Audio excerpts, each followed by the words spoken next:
Well, a pleasant good evening and welcome to Bedtime Stories, the show designed with the lovers in mind, where we put you to bed but never to sleep with the greatest love songs of all time.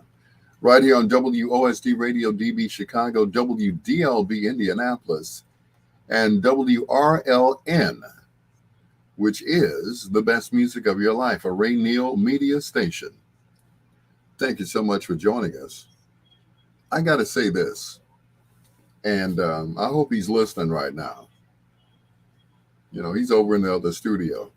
I'm like, Ralph, you didn't leave me any songs to play, man. You know, he played my cameo, hanging downtown. That's my song, man. Get your own stuff. Hoove. I'm ordering my food and stuff, listening to him.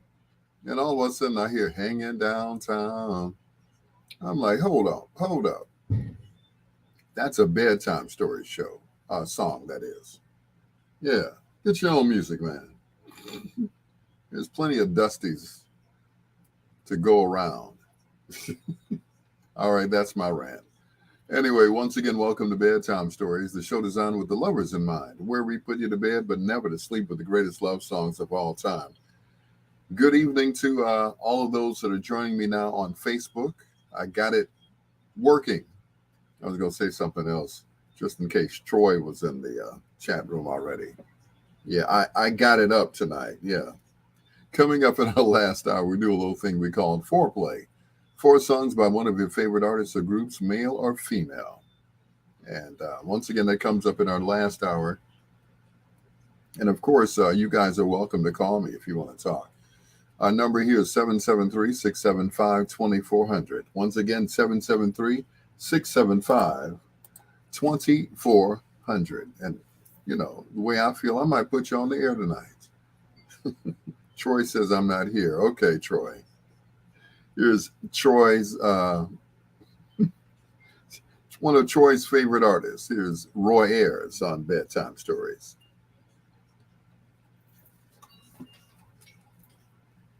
Hello, not there, Troy.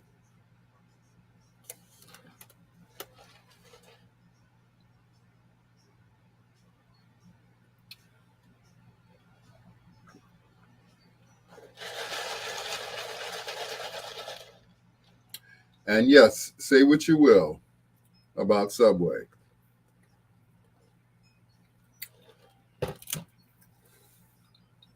He said, I never heard of him. Still Bill. What's going on, Still Bill? He said, I'm not here either, but I'm on the air too. Okay. Well, cool. Don't forget to share the live video, please, and thank you. For those of you who are not here right now, Troy or Still Bill. Yeah, okay. Who don't talk to me, man. You played all my songs, man. Hanging downtown. And I'm like, okay.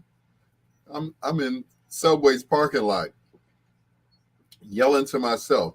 This ain't bedtime stories, mother. Anita, what's going on? Anita.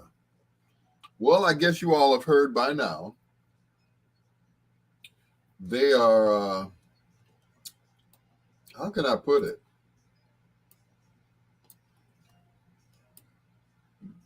They are nailing R. Kelly to the wall, not to the cross, because, you know, he ain't that good. You know, he didn't die for our sins. It's like he is going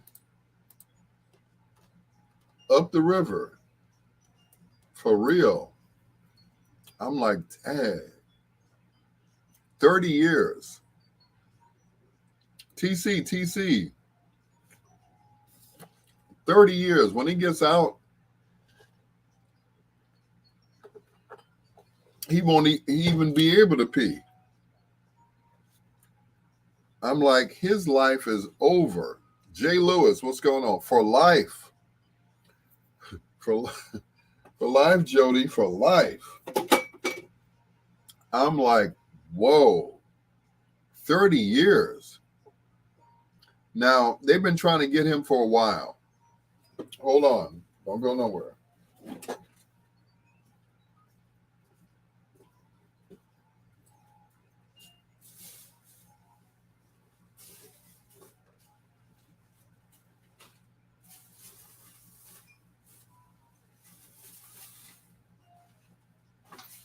They've been trying to get him for a long time.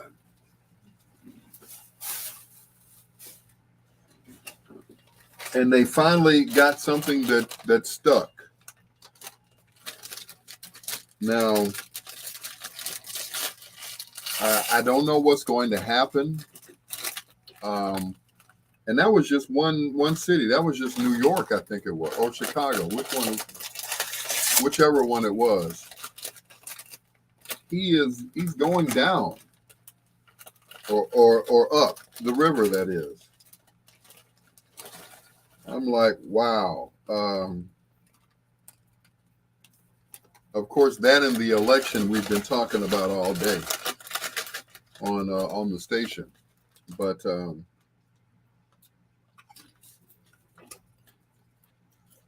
wow. That's all I can say. Wow. I mean, there are other states standing in line. Yeah.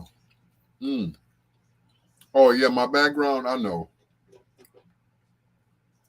I keep forgetting to just go get a green shower curtain and putting it back there. I know. It's awful.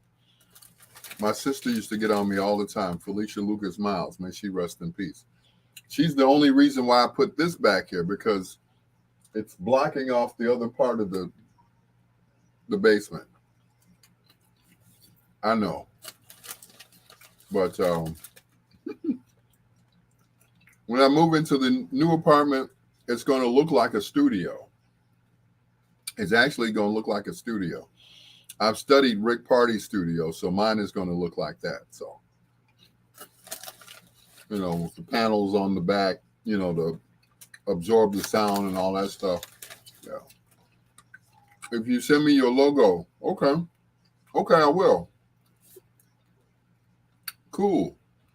Troy said, believe it or not, Anita, all that cheetah background was made from one pair of underwear from Al's last girlfriend. Ah, I know, right? Thanks, Troy. Now everybody knows I like big girls. See, they're gonna be knocking down my door. Heard you like big girls, huh? Oh, okay. Ah, you like the big girls. Like the big draws. Yeah, yeah. I cannot lie. Ken Wallington. Yep. I cannot lie. I like my girls supersized. Yes, I do. Queen, what's going on? Hey, Queen. It's good to see you. Well, on Facebook, yeah.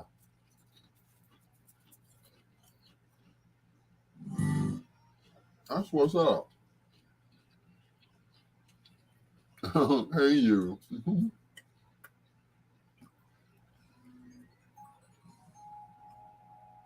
How have you been? I'm coming to hang out soon. I hope so.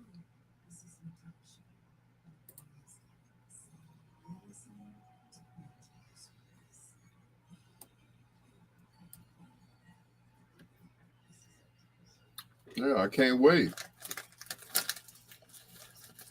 Troy Anthony. Nothing wrong with big girls. I'm one.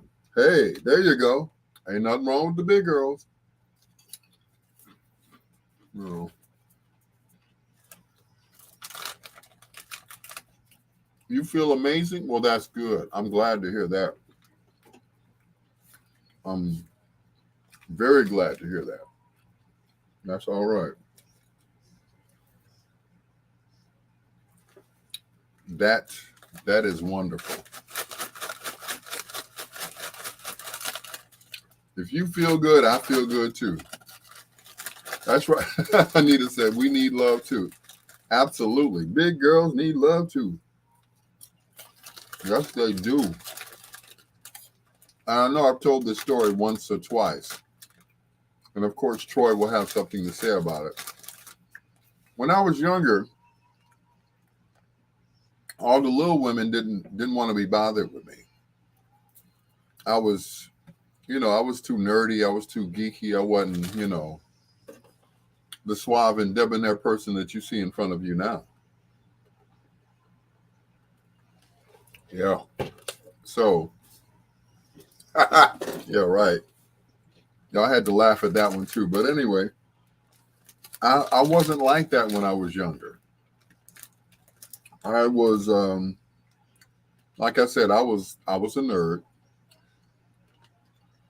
because they were kindergartners and you were 20. Thank you, Troy. Mm-mm.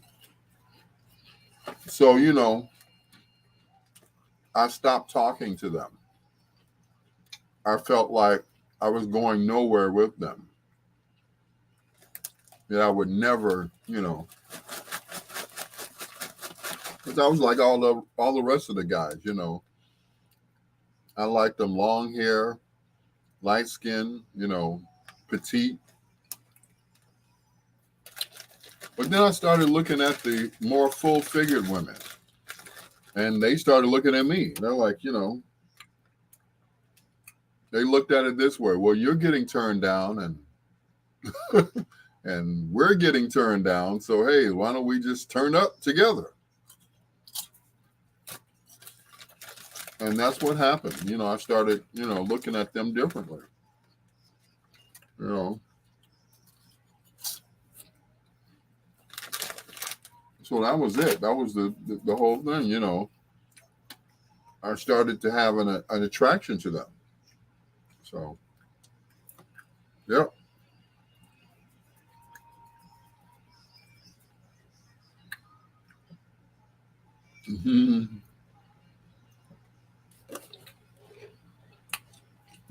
Say it again, Jay.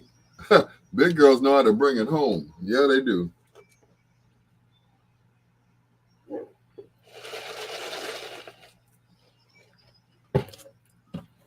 Mm-mm.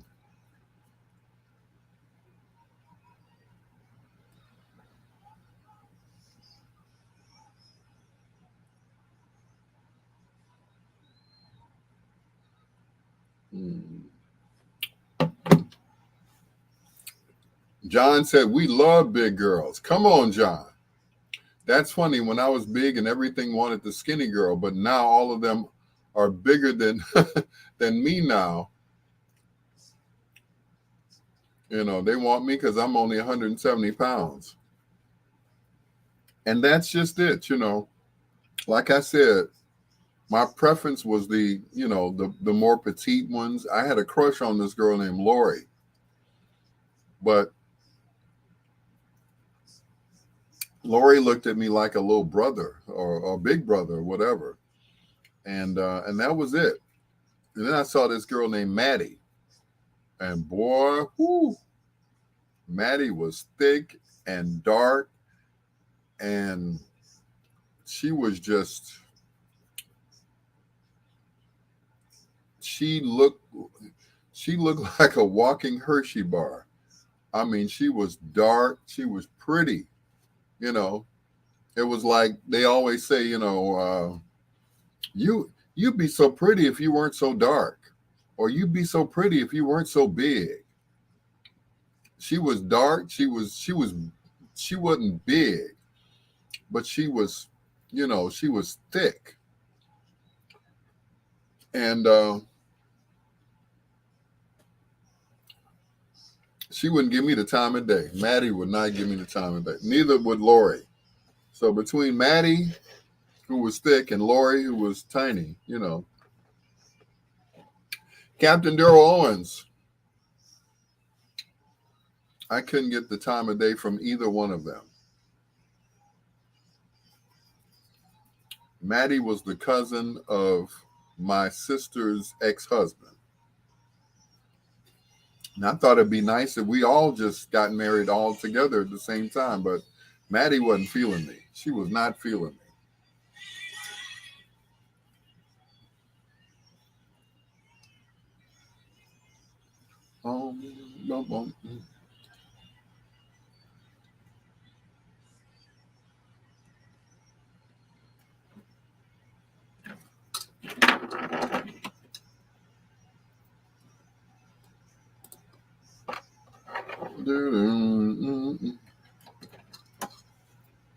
Tell me the bedtime story now. New Birth and Wildflower right here on Bedtime Stories with your peanut butter brother, Dr. Al Greer. Saying hello to Anita Ching, also to Daryl Owens, Captain Daryl Owens, that is, John Caldwell, Jay Lewis, Deborah, Queen Deborah Greer. Thank you so much for joining me on my Facebook Live. And of course, Troy, who's not there. Troy is not there, ladies and gentlemen.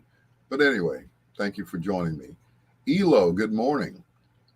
She says good morning because this is her morning. She's getting up to go to work because she works third shift at the PO in Minnesota, which is a suburb of Minnesota, which is close to Minneapolis. So every now and then she'll go over to Paisley Park and just, I guess visit his spirit. You know who I'm talking about. I think he's still in there somewhere. But anyway, it's Bedtime Stories right here on the internet. WOSD, BiggsRadio.com, and of course, the best music of your life. Thank you so much, as always, for joining us. Here's the first of two in a row from New York City. This has got to get you back in my life. It's Bedtime Stories right here on the internet.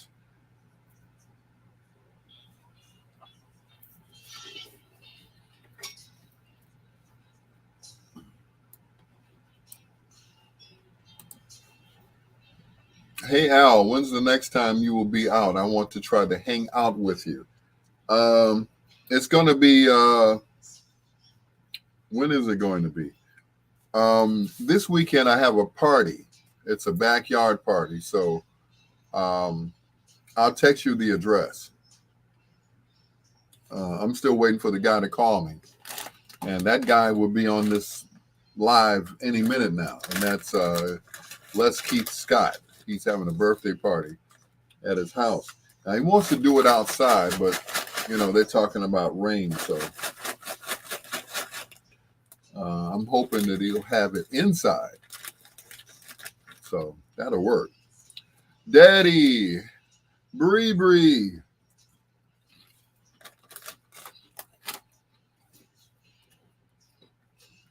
Mm-hmm. Hey, Bree, aka Pastor Cornbread, because she's thick like cornbread.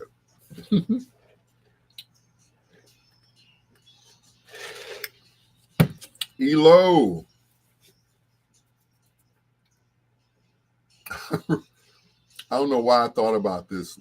When my Uncle Bo was alive and he saw my daughter.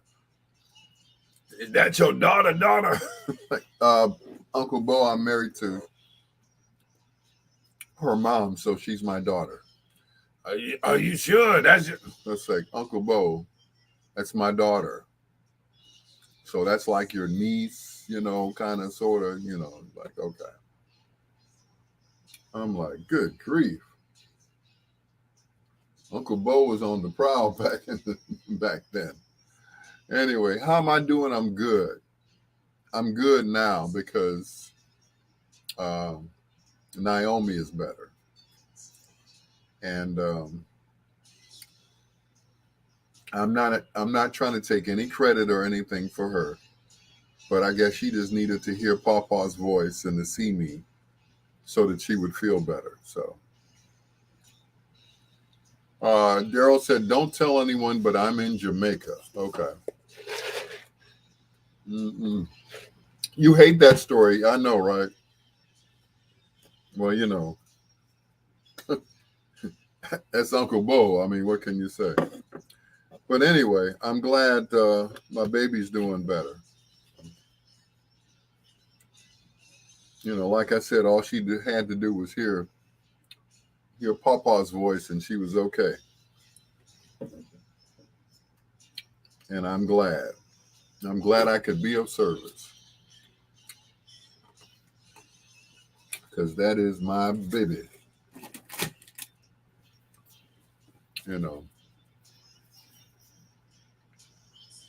Of course, with all my other grandchildren. Yep. I mean, I heard of a daddy's girl, but she's a granddaddy's girl.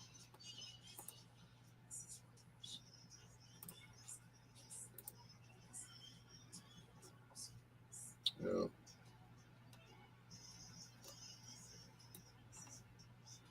I mean, I love it. She is eating good. I'm glad to hear that. I got to explain to you guys. My granddaughter has seizures every now and then. The seizures are treated with medication. If the medication isn't taken at a certain hour or whatever, then she has seizures.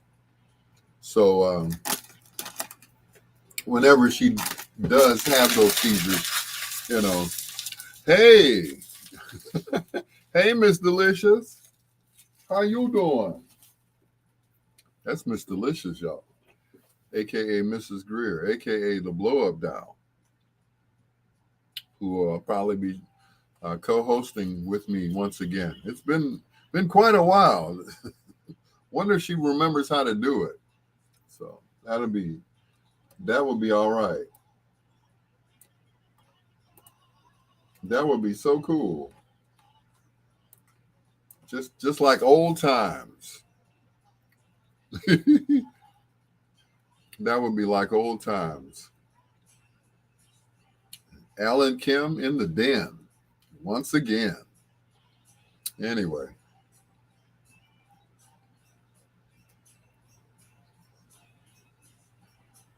But back to my granddaughter, she has seizures every now and then. So, after she has the seizures, she's pretty much out of it. So when she finally comes back, first thing she wants to do is call Papa. Call my Papa. I want to talk to my Papa. So, Miss Hill, good evening, Miss Hill. So, uh-oh, what happened? So, once she hears from Papa, she's okay. You know, Papa's you know, Papa's the doctor. Dr. Al Greer, Papa. That's my title. So, whenever something's wrong, call my Papa. Need some money? Call my Papa. What does she know about that? That's what I want to know. But that's my baby. Thank you, Miss Hill. Thank you so much, Naomi. Naomi used to be with me all the time. This was before I was, this is before I was working at VON, and I would go pick her up every day from daycare and keep her until her mama got off work. So, Daryl Cameron, what's going on, sir? Captain Sky. I got Captain Daryl Owens and Captain Sky. But yeah, I always had Naomi with me during the day, when she was a baby. Yep, call my papa. And I would, she would be with me, until her mama got off work at the airport. So that's all she knows. I was the first person she walked to, you know. So that's the whole thing. Call my papa. Papa, make it better. And I sit there and sing to her until she is tired of me singing.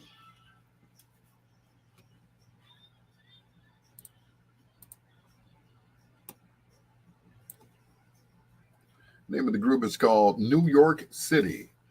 That is Do You Remember, right here on Bedtime Stories with your peanut butter brother, Dr. Al Greer.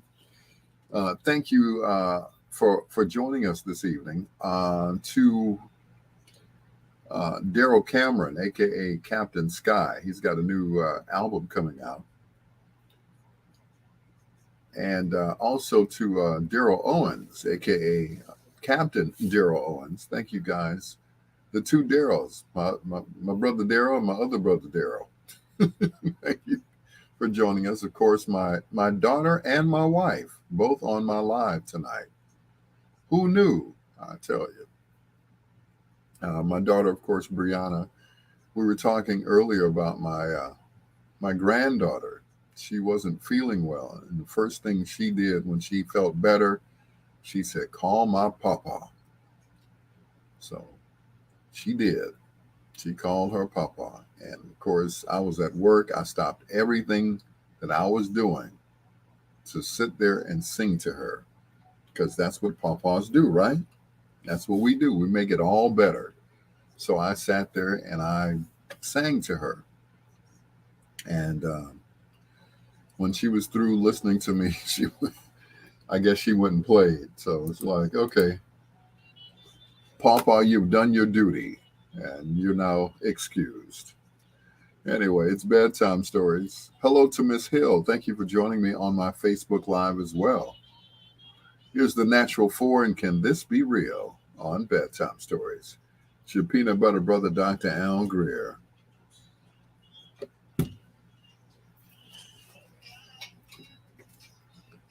Almost anything. And cars, expensive girls and cigars. No, that's not in the song.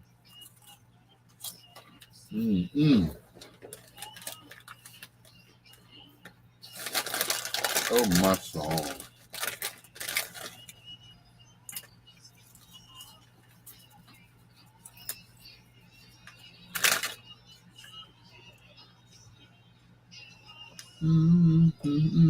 Baby.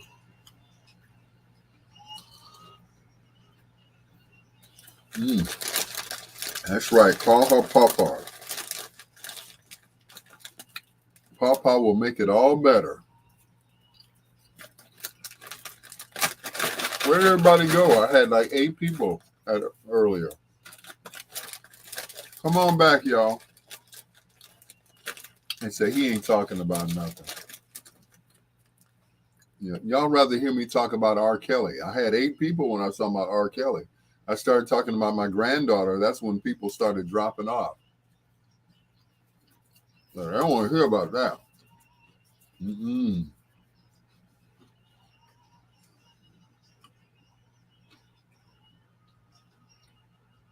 Nope.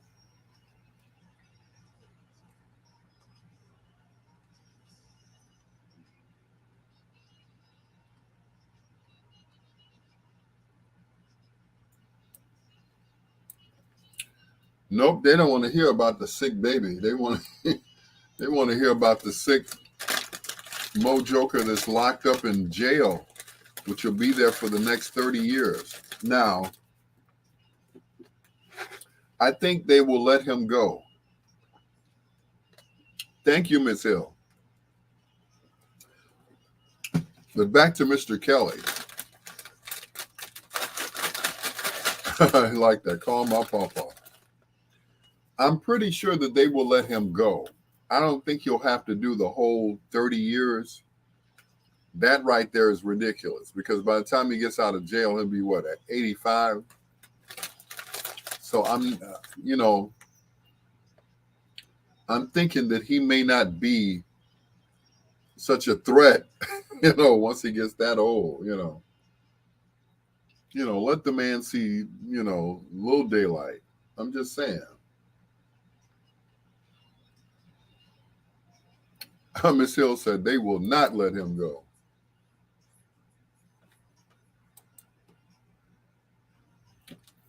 I hear you. I mean, I totally understand that. I totally understand that. I get it. I get it. I got it. All of that. But he may not do the whole 30 years. And here's why. Sister Teresa, hello. That's Sister Teresa, who is an R. Kelly fan.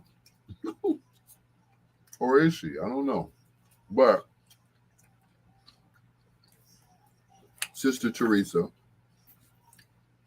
I'm thinking that he may do maybe 15. He might do half of the 30 years. He may get out with good behavior. It's known to happen. It is known to happen. He may get out. If he repents, changes his life around, accepts Jesus Christ as his Savior, they may let his butt go. I'm going to say something else. Can't say Jesus Christ and then cuss at. Well, ass is in the Bible, isn't it? Okay. But I'm just saying, there's a chance that he may not do all of that time. He won't do all 30 years.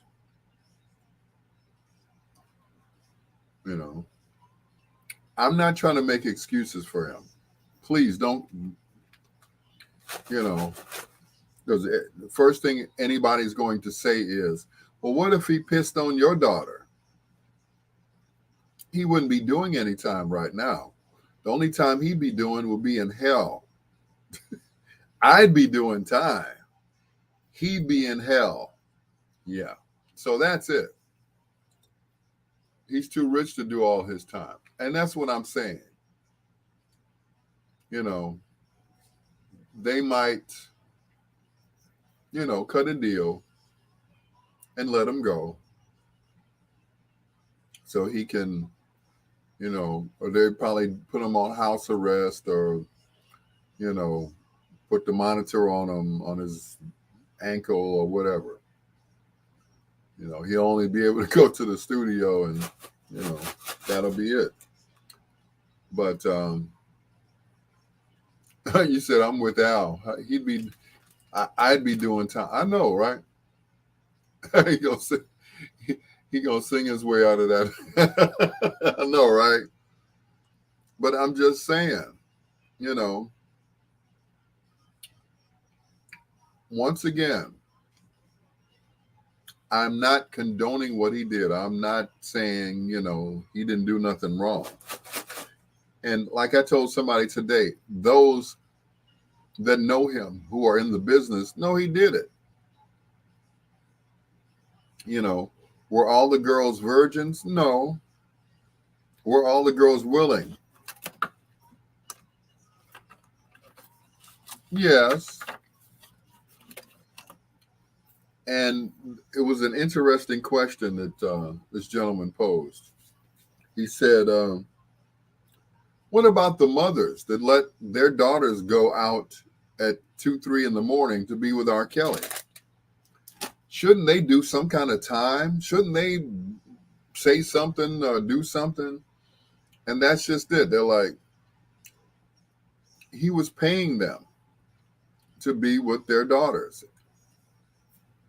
It's a known fact. It was on the documentary.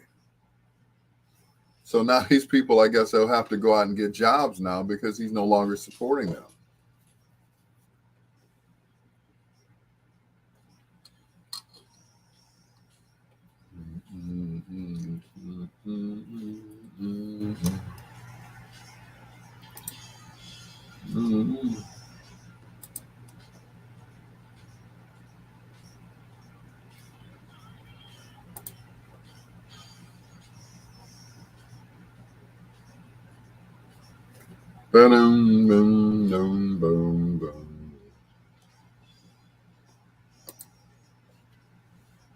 And one time he was the lead singer that replaced Smokey Robinson in The Miracles. Billy Griffin. Let me not say that too loud because Miss Hill has this. What's going on, Preston? Miss Hill has this thing about Smokey Robinson, so I better not say anything about Smokey, except that he is one of her favorite artists, and she says that's her other granddaddy, Smokey. Like, really? Okay. Ms. Hill said, this is why I withhold my taxes from my paycheck. Okay. Does that have to do with R. Kelly or Smokey? Which one is it? I don't know. Preston Shanks said hello. Lady G said good evening. And also, who else? Who else is on here? Yeah, Lady G, Miss Hill. Oh, the Sister Teresa. Can't forget her. Anyway, this is Bedtime Stories, a show designed with the lovers in mind, where we put you to bed but never to sleep with the greatest love songs of all time. You should have seen me earlier. I was eating a salad. You'll be proud of me. I went to Subway and I got a sandwich. I said, wait a minute, I still have a salad left over from yesterday from Mariano's. So I ate the rest of the salad. Of course, I put it in the refrigerator so it would keep, so the lettuce would still be crisp. Yeah. And the only meat that I put in there was crab meat, and of course lettuce, tomatoes. The little uh, grape tomatoes, whatever they call those, the little bitty ones. I had that in there. A couple of hot peppers. Oh, that salad was good. That salad was $14. They go by the pound. What the hell was I thinking? I said, this is going to be good. This is going to be a good doggone salad. Yeah. Didn't know it's going to be that expensive, though. Here's Luther on Bedtime Stories.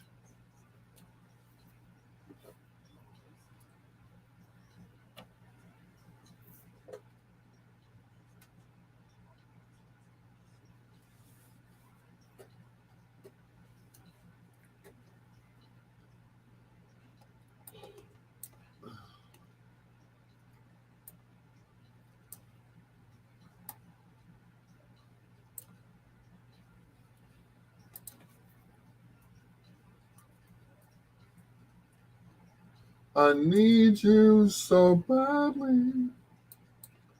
Of anything but you.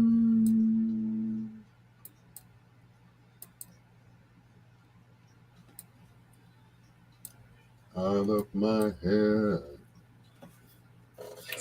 Ara Kelly. Mm-mm.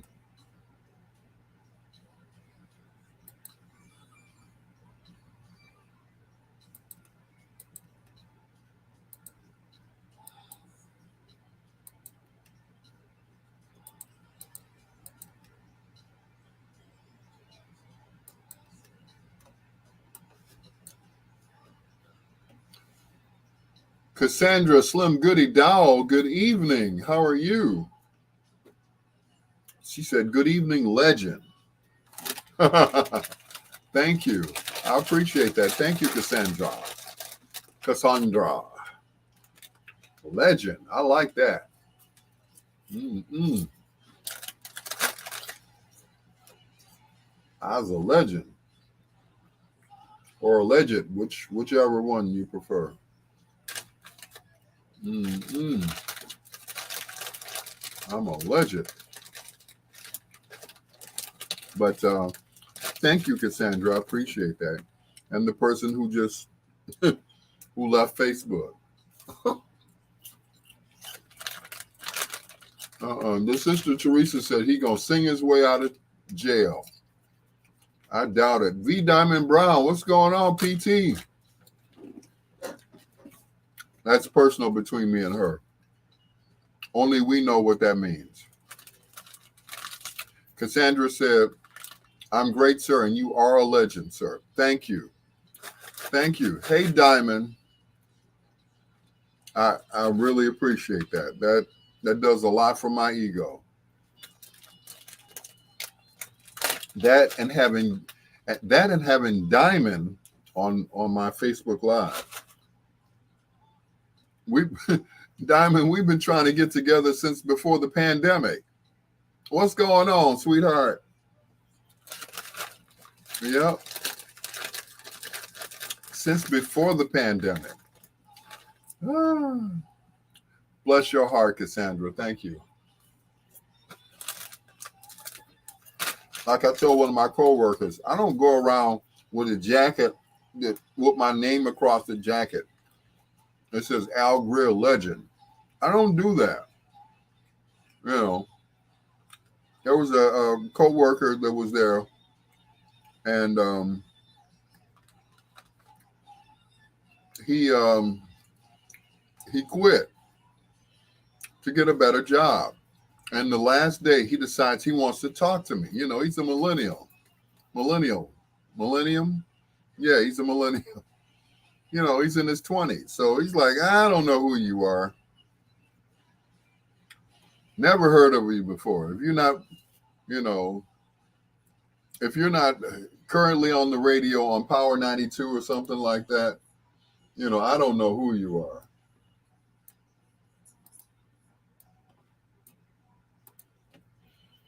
So I had to break it down to him. I said, some of the people that you listen to on the radio now, they had to come through me first.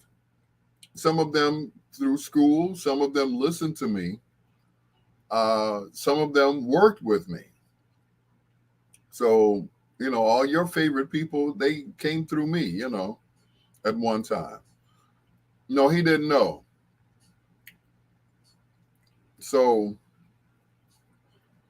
like I said, on his last day, he decided to talk to me, Cassandra. So I'm like, okay, let me explain, Lucy, who I am. You know, I'm not just the guy that does production here. You know, and I wasn't trying to brag or anything, to brag or flex or any of that. He just didn't know. I said, remember Whispers in the Dark? He said, yeah, well, you know, I was a shorty back then.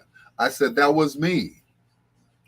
Oh, that's who you are. Duh. Well, I was a shorty back then. I was like, I get that. But guess what? I'm that guy. And once again, folks, I'm not trying to brag. Uh, hope R. Kelly don't drop the soap. But anyway, so I explained it to him in the nicest of terms that I am, what you say? He better act like he knows. So you were listening to me too? Thank you, Cassandra. Thank you, Miss Hill. But he didn't know. So I had to, school him on who I was. And, in a way where I wasn't bragging. He said, yeah, my mom, she heard of you. Well, I hope so. If she grew up in Chicago listening to radio in Chicago, then yeah, there's a possibility she knows who I am. So that was it. But and of course the next day, thank you, Cassandra. So the next day I had a friend request from him.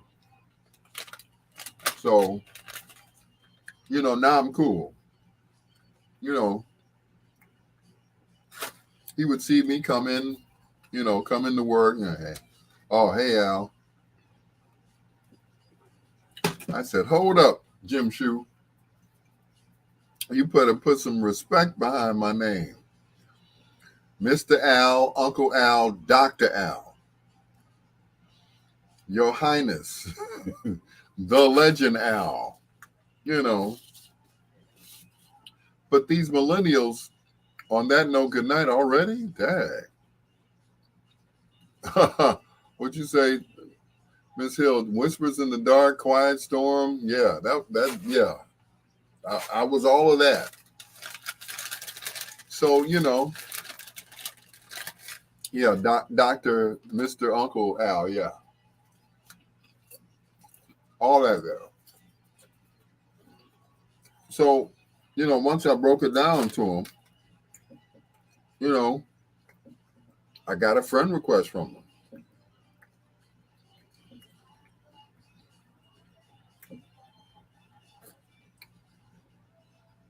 So that was it.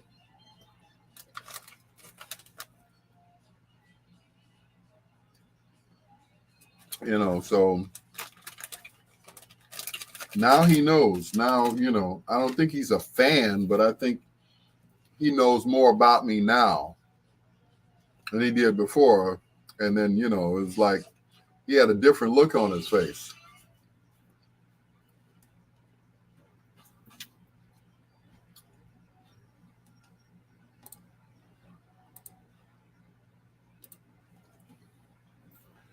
That is one of my favorite songs from Stevie Wonder. That is Golden Lady right here on Bedtime Stories with your peanut butter brother, Dr. Al Greer. Hello to Cassandra Slim Goody Dowell, also to Miss Hill, Lady G, Pamela Mahogany Clemens, and just everybody. Preston Shanks, thank you for joining me as well. Now, I was telling people offline when I was, playing music and talking on Facebook. There was a young man who just recently left our company at WVON to get a better job, and every day I would come in. He only worked 2 days a week. So one day I came in, and he said, this is going to be my last day here at WVON. I said, oh, okay. Well, I said, saw you the other night. I was at Williams Inn Pizza, doing my thing. And I walked in and he was like, surprise. Yeah. He was sitting there with his mom. I said, so when we started our conversation, I said, well, thanks for introducing me to your mom. He said, oh, no, well, it looked like you were busy. Never too busy to talk to people, never too busy to meet someone or to, whatever, network. So To make a long story short, afterwards, he had a different opinion about me. I guess he just thought I was that old cranky guy that came in and voiced the station. So now I'm more than that. I'm that old cranky guy that voices the station that happens to be, yeah, that might be his boss one day. You never know the way things go. To Dr. Al Greer, this is Bedtime Stories. With the Temptations, I'm glad there is you. Yes, I am Cassandra. Gerald Cameron.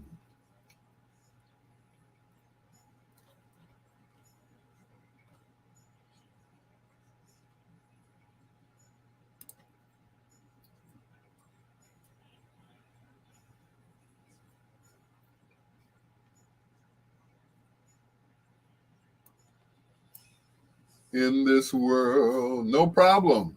You are welcome for the shout out, Cassandra. I appreciate each and every one of you all. Yep. Well, Pamela, my little sugar love drop. Mm-mm.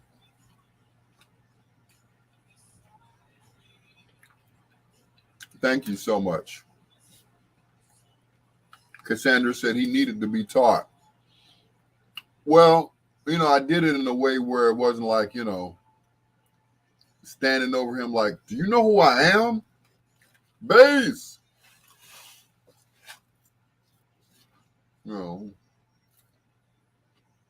I am the man. None of that. The way I described it to him, I said, there's a mural that sits outside. It's a painting of all the WVON good guys. I said, when you pass that picture out there, most of those people on that picture out there had something to do with me being on the radio. Jay Johnson, E. Rodney, well, E. Rodney's not on there. Purvis Spann, Wesley South, Herb, Kent, Richard Pegee, Isabel Joseph Johnson, Yvonne Daniels is on this picture. And, that's just it. Yeah, Miss Hill, they need to, some old school to act right. I know. So I explained to him that I either knew those people personally or have worked with them. Or in some cases for them. So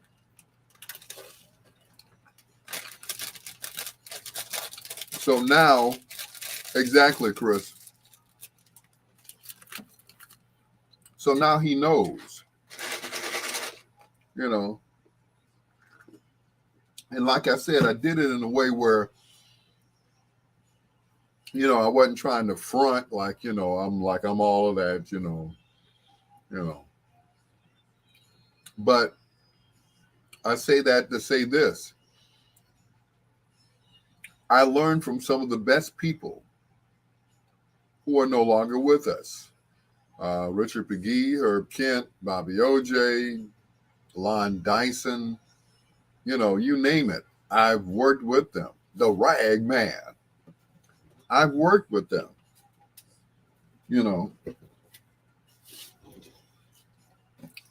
I did a set with Ragman once. He's like, hey man, you got some Stepper CDs? Like, sure do. I ended up doing the whole damn set. Why don't you play a few cuts, Al? I'm gonna go over here and, mingle. Okay, cool. So, a few cuts turned into me doing the whole set. And I got paid at the end of the night from Mr. Rags. And that was it. But, when I say that these people were some of the best, They were some of the absolute best. Richard Pegee was a teacher. Herb Kent was a teacher. One taught at Chicago State, the other at Columbia. So these guys were, they were heavy duty. They were not no punk. They wasn't no punk. So,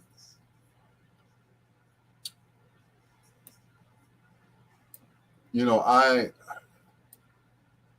always say this. I said, it's the best education I never had to pay for. I didn't. All I had to do was be a fly on the wall and listen and learn and sit back and just listen to what they had to say. And that was it. Shut my mouth and open up my ears. And that was it.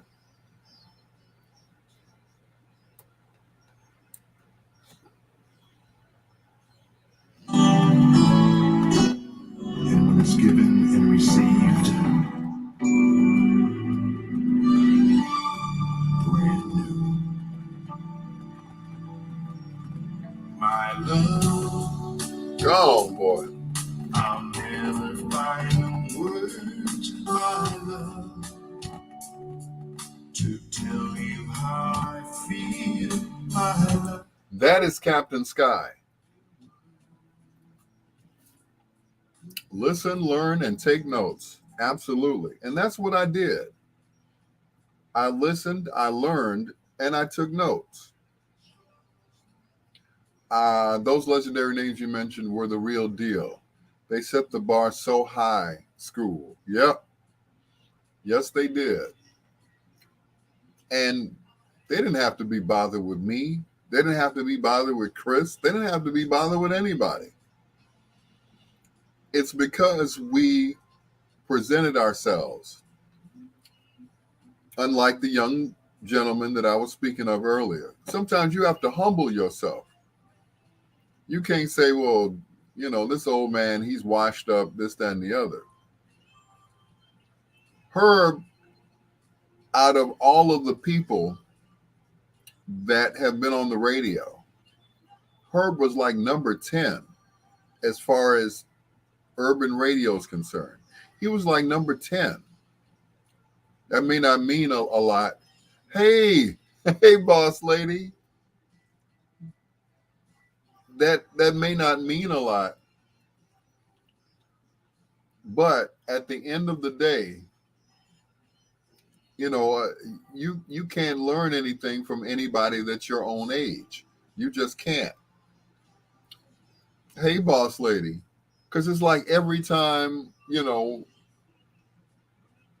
I would go somewhere or whatever, and as of recent, and I can tell you this, I asked this young lady out, and she responded to me by saying, or by asking, how old are you? I'm like, how old am I? What do you mean?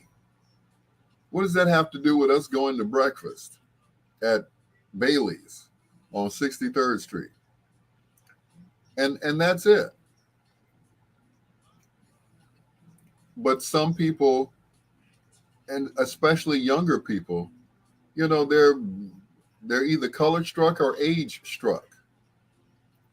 Now, if you're in your 30s or 40s, then you ain't no spring chicken. Neither am I, though, but that's a different story. But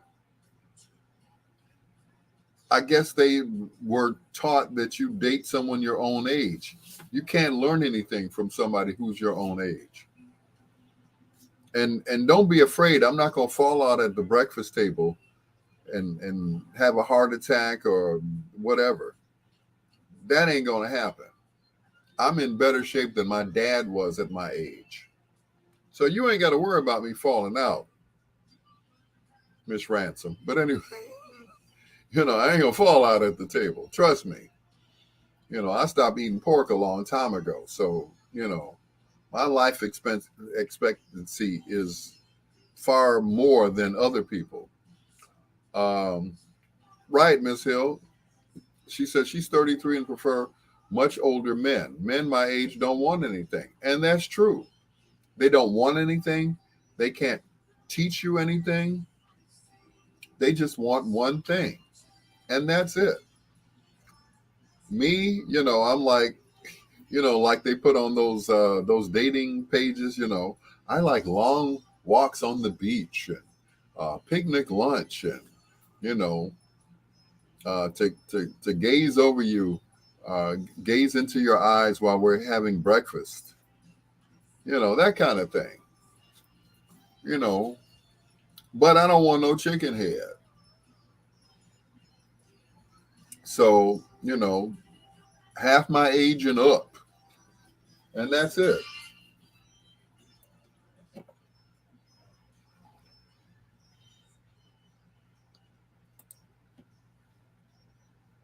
That's my main man. That is Daryl Cameron, aka Captain Sky. And you make me feel brand new, along with I think that's Yvonne Gage who's singing with him right here on Bedtime Stories, the show designed with the lovers in mind, where we put you to bed, but never to sleep, with the greatest love songs of all time. Saying hello to my almost boss lady over at Illinois Media School, Lauren Kelly Ransom. Thank you so much for joining me on my Facebook Live, as well as my brother from another mother, Chris Bass, who was also a teacher over at Illinois Media School. Thank you so much. I appreciate you guys being on there. Miss Hill we were saying earlier, or I was saying, I had asked this girl out, and she asked me how old I was. I was like, "What, are you afraid I'm going to fall out at the breakfast table? I'm not going to have enough stamina to pick up a fork? What? You know, how old are you?" I'm saying, I'm old enough to know better, that I don't want anybody older than me, and you shouldn't want anybody your age, because they can't teach you anything.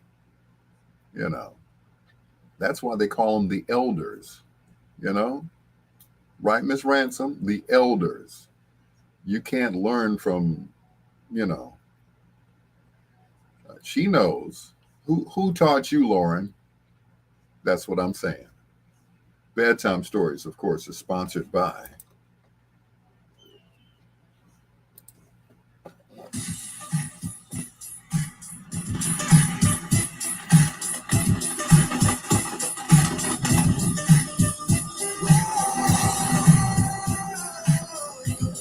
That's right, grown folks, baby, grown folks.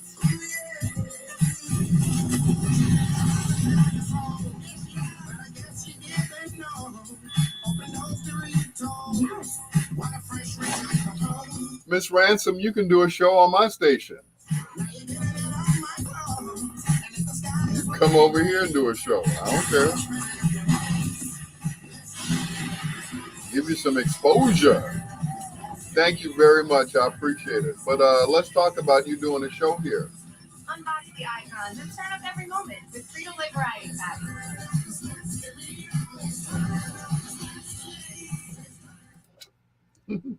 Return of the Snacks. WOSD Radio DB Chicago, WDLB Indianapolis, BiggsRadio.com, and of course, the best music of your life.com, which is a Ray Neal media station, WRLN. It is Bedtime Stories. Hey, Miss, she said she's already on Monday through Friday from 10 until 2. Let's see now. 10 until 2. So you're not doing anything after 2 o'clock. So from 2 until 6, I have a slot open for you Monday through Friday. And that's just it. You don't have to go anywhere. I'll set it up where you can do it right there at home. So once you close out from one station, you could do a Rick Party and then start up at another station. He does that every now and then. So yeah. But yeah, but then again, you wouldn't have a life like me. I don't need a life. And sleep, it's overrated. Anyway, this is Bedtime Stories. The show designed with the lovers in mind, where we put you to bed, but never to sleep with the greatest love songs of all time. Here's a group he never talks about.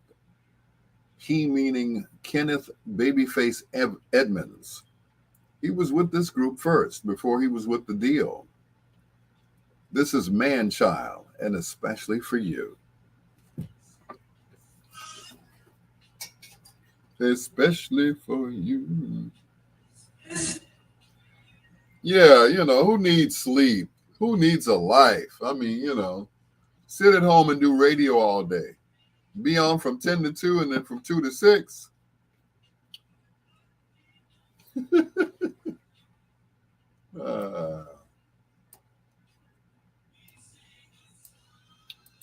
Yeah, who needs that? That sleep stuff is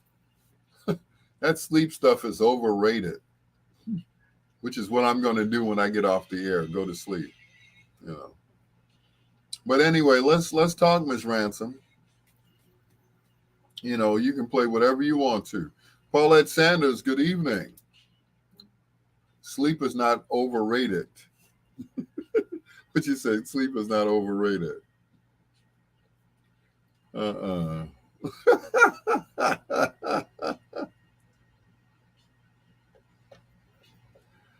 Anyway, that's right. Sleep is, I tell you, sleep is essential. Yeah, sleep is essential to people who, anyway. We just moved to our new house on 77th and Oglesby when that record first came out. Wow. See, that's what I mean about when I play these songs. The songs bring back memories. They bring back memories, and that's a good thing. I've been good, Paulette. Thank you so much. I appreciate you.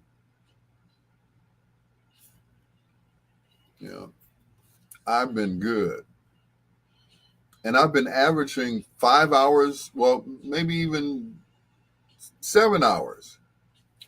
Because think of it like this. I get off the air at 12. I get up at 9:30 in the morning. So, I don't have to be at work until 11 o'clock. That's my first job. I work every day at VON, except for, they gave me Thursdays off. I'm like, okay. Monday and Tuesday, I'm at Williams and Pizza overnight. So I leave VON on Friday and go straight to Williams and Pizza. On Thursday, I leave VON and go to WBGX, which is on 59th in Michigan. Well, Paulette, once I leave there, it's like the station that I go to, I'm not really doing anything. I'm usually just, I'm chilling. I'm doing what you guys are doing. I'm on Facebook. I'm on Netflix and chill, all of that stuff. I got my food with me. I got my snacks. I grab my dinner before I go to the radio station. So by 10 o'clock, when there's nothing to do on Thursday, I'm like, I'm out of here. I'm knocked out. There's a couch there, and I'm on the couch, chilling. Like I said, Netflix and chill, eating some snacks. So that's it. So what am I doing? Nothing. So when do you have a chance to get a good night's sleep?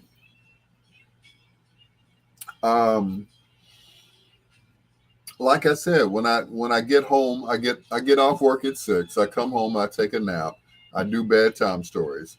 I'm on for 9 to 12. So from 12 to 9:30, I'm knocked out until the next morning, till 9:30 in the morning. That's when I get up to go to work. And that's it. That's a good night's sleep right there. How many hours is that? 12. 1, 2, 3, 4, 5, 6, 7, 8, 9, 30. So I'm getting enough rest. But the only thing is, um, well, there is no only thing. Then Sunday, I'm at church all day because I'm playing for different churches, and that's it. I play for two churches on Sunday. Come home after church, take a nap, get up and go back to the gospel station on Sunday, and I'm at the gospel station, and the same thing. I'm asleep. You know,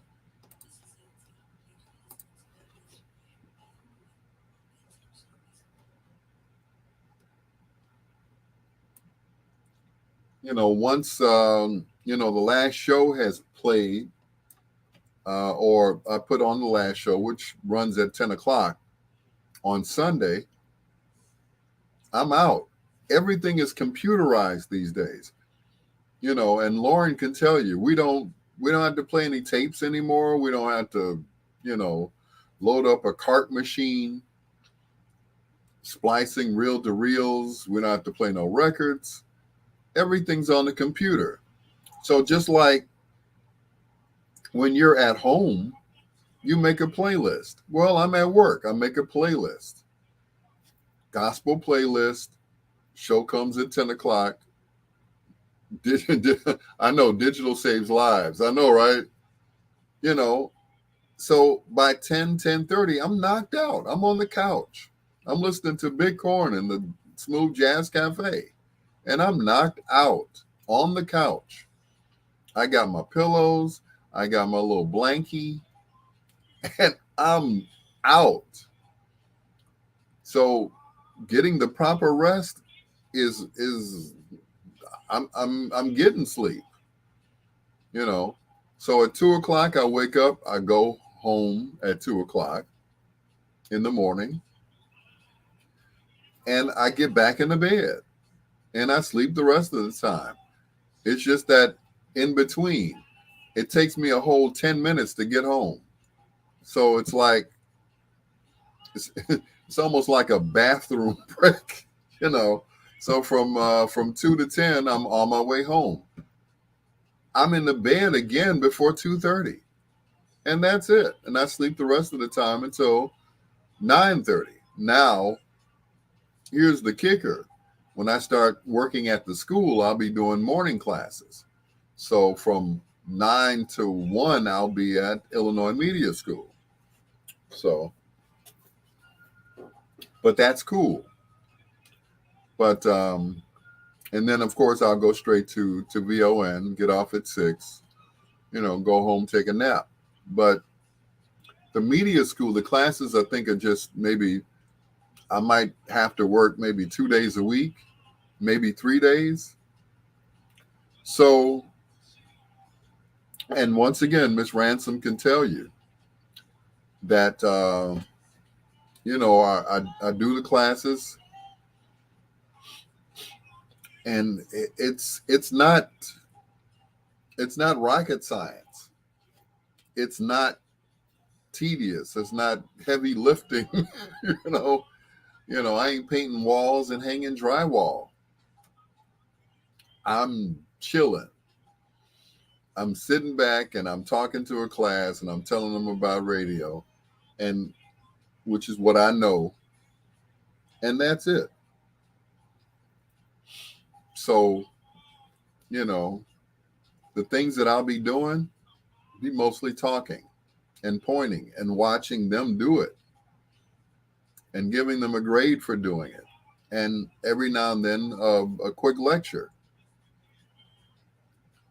Nothing hard. I'm not outside with a drill, brick and concrete.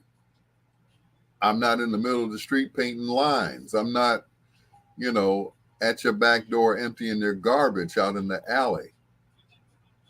Everything that I do is just, yeah, coaching and critiquing. Thank you. How hard is that? Coaching and critiquing? I'm only doing what the elders taught me how to do. I'm showing the new people, those that are, getting into the business, showing them what to do. And that's it. Development of talent. That's it.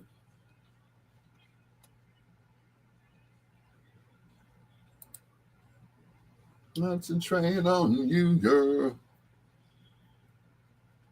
Jeffrey Osborne, LTD. Concentrate on you. On Bedtime Stories with your peanut butter brother, Dr. Al Greer. Once again, hello to Lauren Kelly Ransom, who used to work at Illinois Media School. Now she's doing her own thing. And I'm going to try to get her on this station. I think she has a great voice. I really do. She should be doing something with that talent. Anyway. All right, cool. Yeah.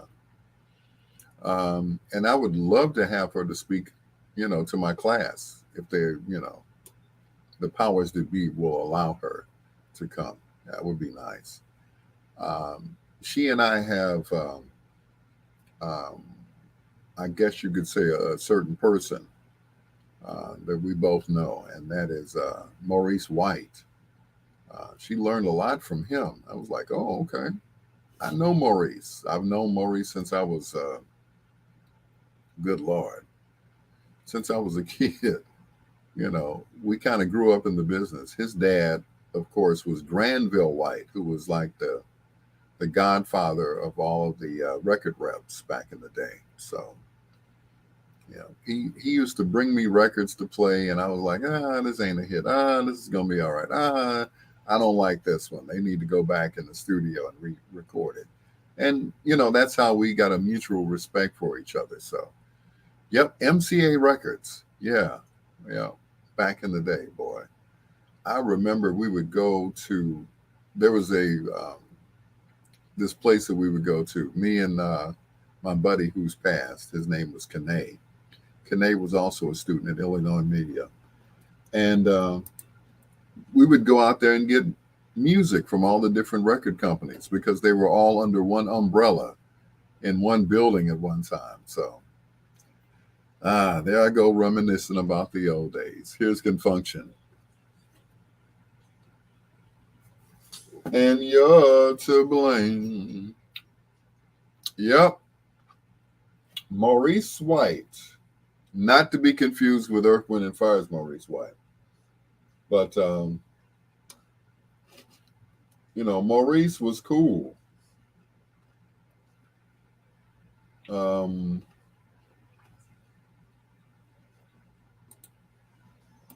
Like I said, we kind of clicked, and that was it. We kind of clicked, and ever since then, we've been buddies.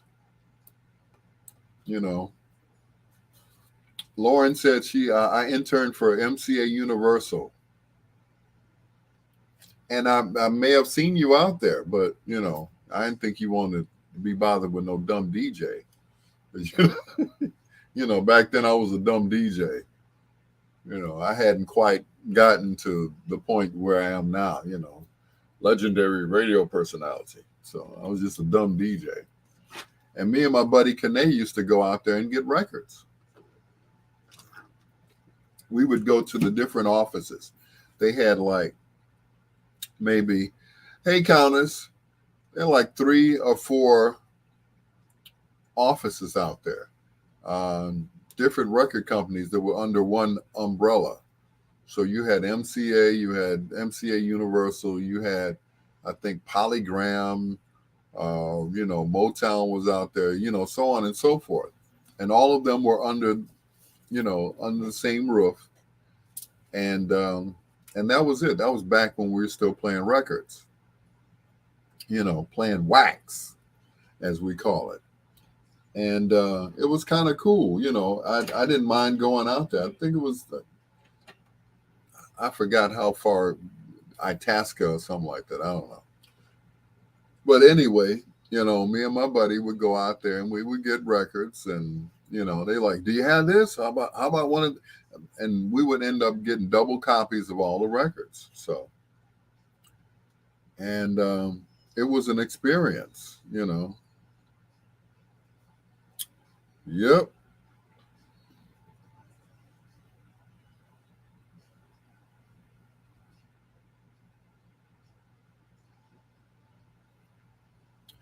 But I learned a lot. Send me some tequila. I'm almost out. I know, right? I've been out. So imagine how I feel.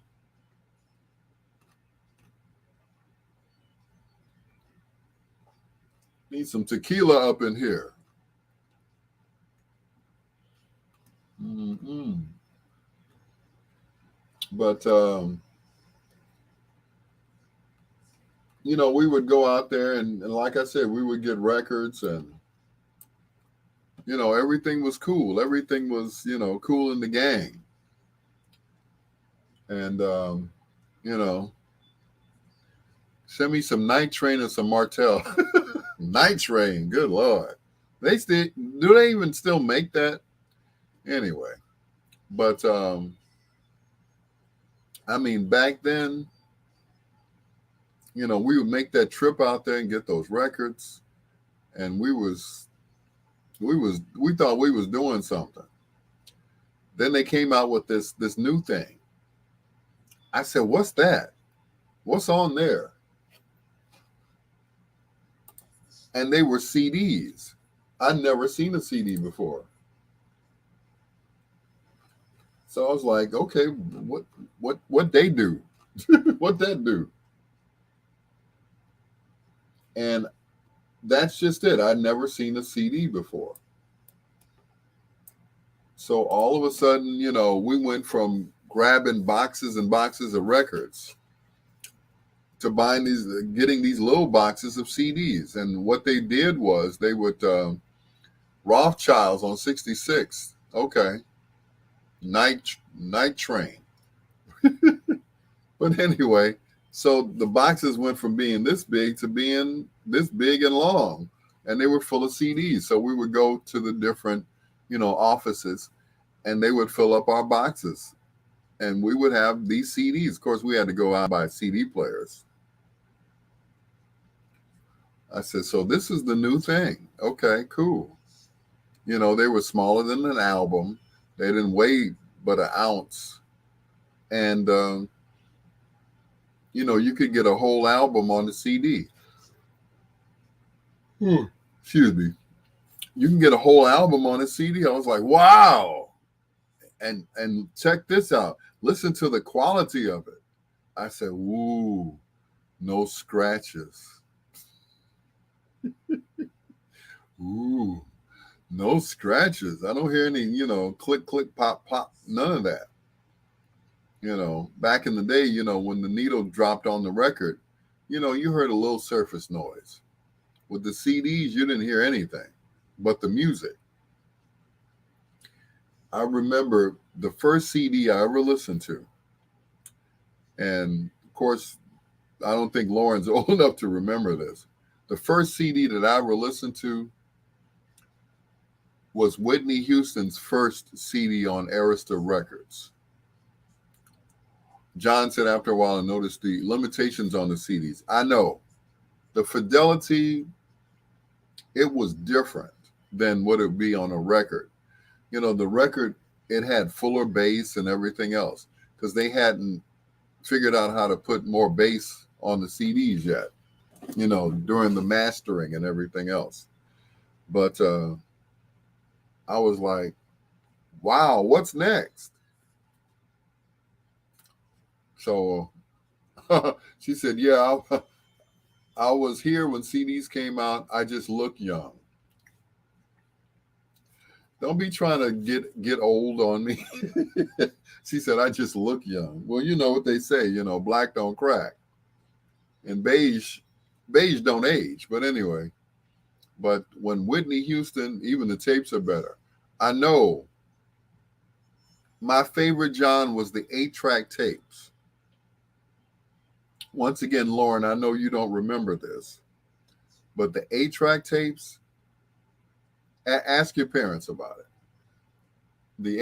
The only limitation that the 8 tracks had, was was when you were listening to you know about those two? Okay. They would cut off. You'd be in the middle of your favorite song and it'd go click click and it would fade out and then it would fade back up when it got to the next track. You have a few 8 tracks. I would love to get an 8-track player. When I move, I'm gonna get an 8-track player. I'm gonna freak everybody out. I'm gonna get an 8-track player. The fidelity on those were off the chain. The fidelity, like I remember hearing Isaac Hayes' "Hot Buttered Soul" album on an 8-track tape. You remember Diamond, the 8-track? PT. When I heard for the first time an 8-track, it was Isaac Hayes' album, "Hot Buttered Soul." And "Walk On By" came on.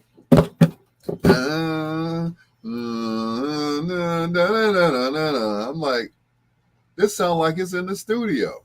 It sounded even better than records because of the high resolution. The tape would be spinning a lot faster than it would, on a cassette. Now, don't get me wrong, the cassettes, yeah, you can't go wrong with an 8-track. But the cassettes, you would get that tape hiss unless they put the Dolby on there and all of that stuff. Didn't need that with the 8-tracks. There was no Dolby. It was just straight sound, almost the same speed as it would be on the on the studio tapes.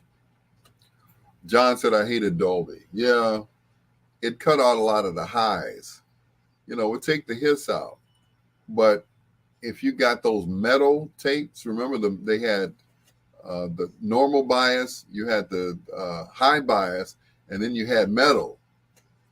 Well, if you had metal, you was doing something. And metal was harder to break than the other two. Remember, we used to go to Walgreens and get the Tone Masters, three in the case in a bag. Yep.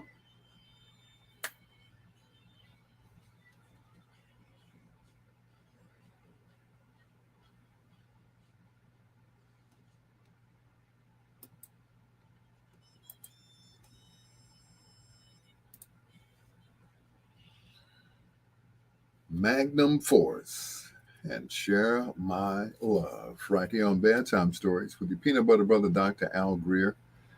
Yeah, we're talking about stuff that came out like years ago, almost 40 years ago. 8-tracks, cassettes, and LPs. Now remember, some of you all won't remember this, but there was a company called K-Tel.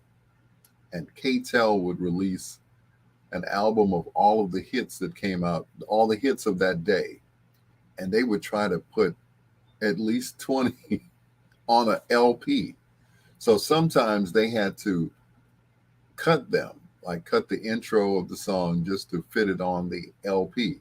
Remember K-Tel? John Caldwell remembers K-Tel. He's as old as I am. But, Miss Hill and Miss Ransom, I don't think they remember back that far. And then you had 3 types of cassettes. You had the normal bias, you had the high bias, and if you were really, really good, then you had the metal tapes. But the K-Tel albums, they had to cut at least, a minute off of each song so they could put it on the album. And it was so cool because it had all the hits of the day. The only thing was that they kind of condensed it. So, for instance, I remember having one album, and I'm about to play this song, and they would skip the whole intro of the song, and they would go straight to when they started talking or started singing. The name of that song was "Walking in the Rain with the One I Love," which is by Love Unlimited. and they would cut the entire intro of the song off so that they could, compress it and put it on this album so they can have like, 20 hits, you know, from KTEL. Yeah, I'm telling my age. You're the OJs. Help me, somebody, please. Help me. It's your peanut butter brother, Dr. Al Greer, and this is Bedtime Stories. Right, they would cut it down. I'm like, wait a minute, that record don't start like that.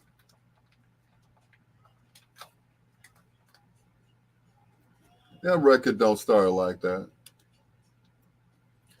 That was the good thing when the CDs came out. Yeah, because you could have the whole song, on there.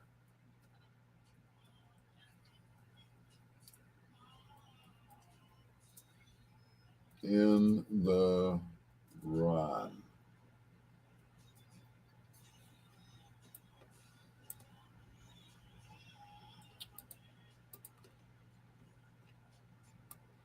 But yeah, that was the difference, When is the OJ's farewell tour? I need to get my tickets. Cherie Yvette Withers Banks. Good evening. Good evening. How are you? Miss Ransom said they could add intros, outros, right. All of that stuff when you put them on CDs. She said I'm trying to be on the air and type here. Okay. When is the OJ's farewell tour? I don't know.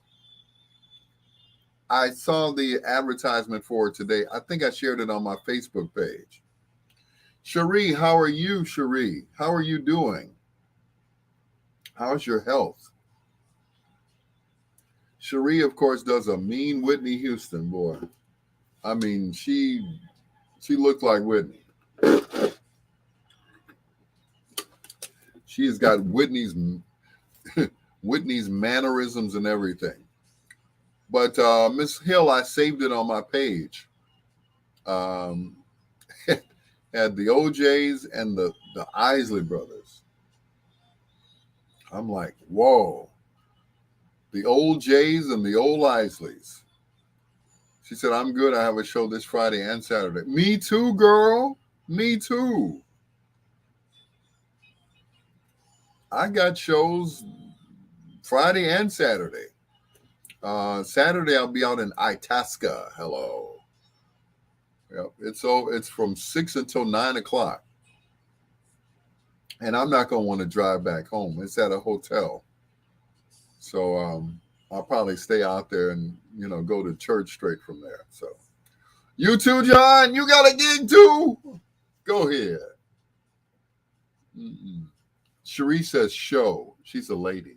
She don't say gig. She says I have a show Friday and Saturday. Yes. So she has a show. She don't do gigs like we do.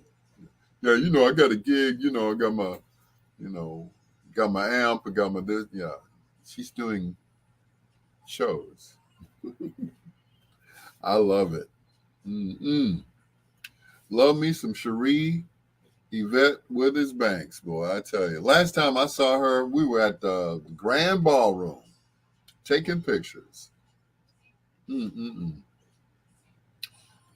Roses Friday and Kingston Mines Saturday. Go ahead, John Caldwell. Thump that bass, boy.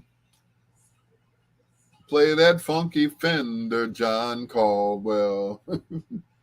Play that funky bass right. Play that funky bass you Caldwell. Lay down the boogie and play that boogie. Play that Fender Precision till you die.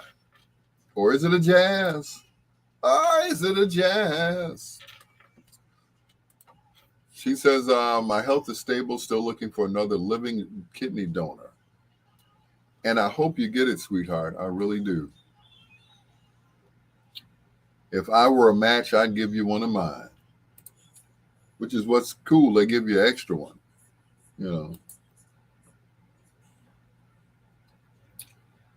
But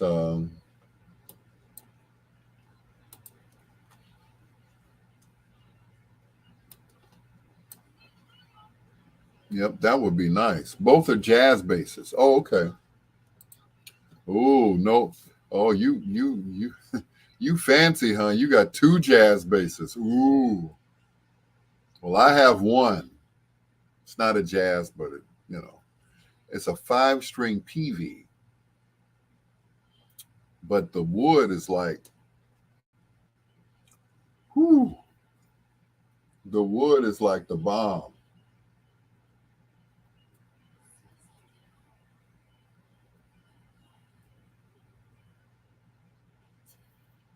The wood on there is, yeah, that's heavy.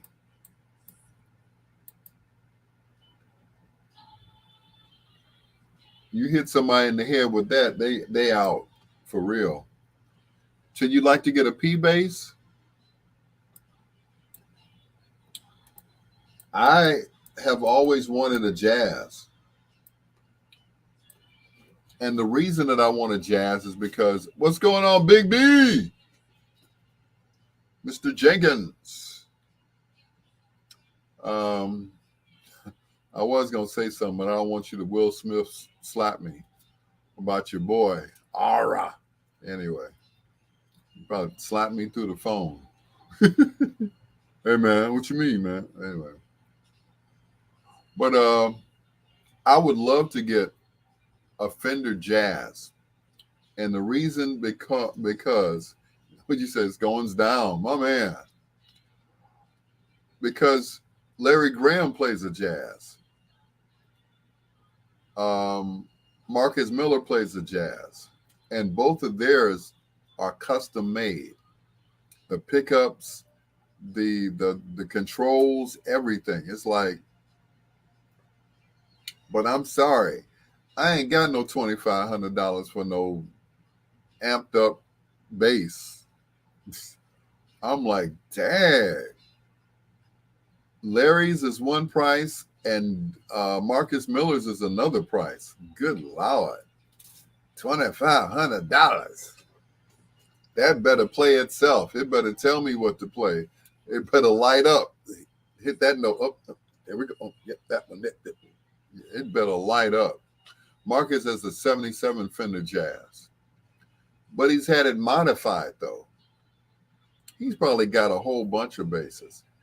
And he's an oboe player. Not an oboe. He plays a bassoon. A bassoon, yeah. But that one that Larry Graham got, that white Fender Jazz, good Lord. Woo. The only way I would get a bass like that is if I was gigging like you, John. If I was gigging like that, me, I just Rogers modify. I know, right?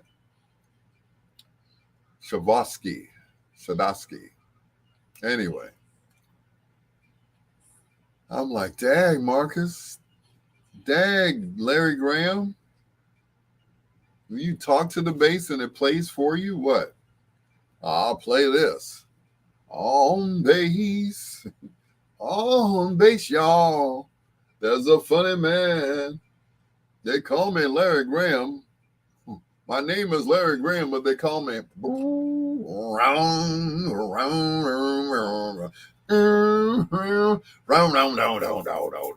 I'm like, good Lord. And Daryl Gregg, what's going on? Stepping on down the line. John, have you ever seen Fuzz Pedal? I know, right? Have you ever seen Larry Graham's thumb? I'm like, freak.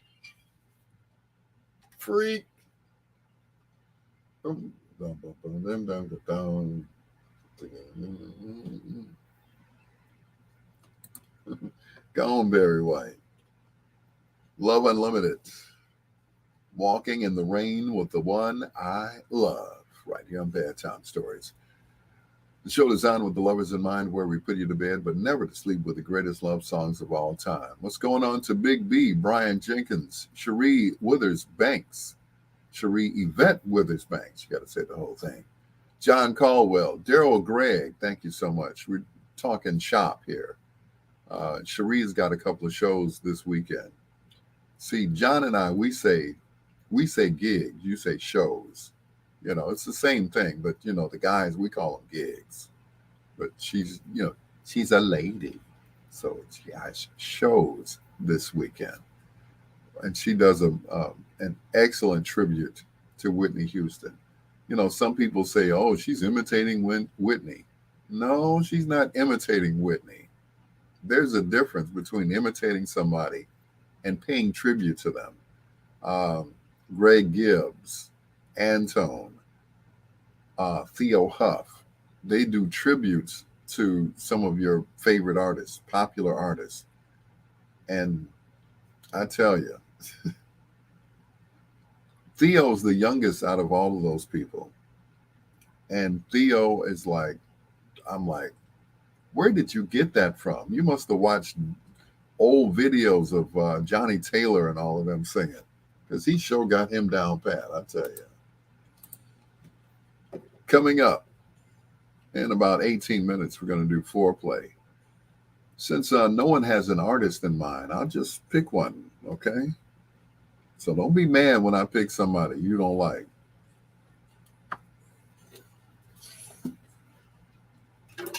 Yeah, but John, they got basses with the effects on them. I'm like, oh, okay.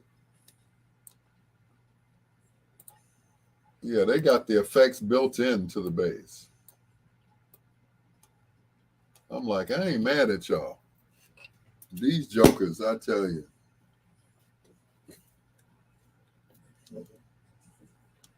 Modified.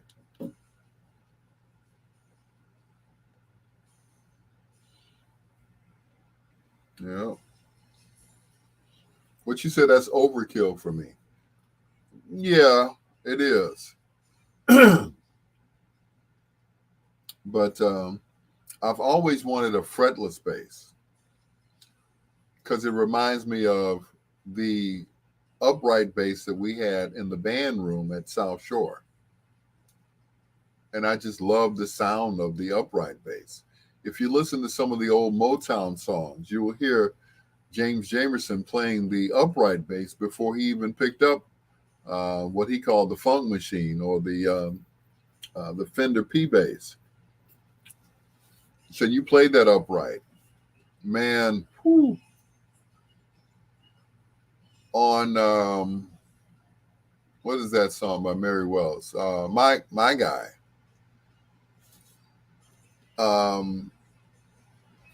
He's playing the upright bass on there, James Jamerson.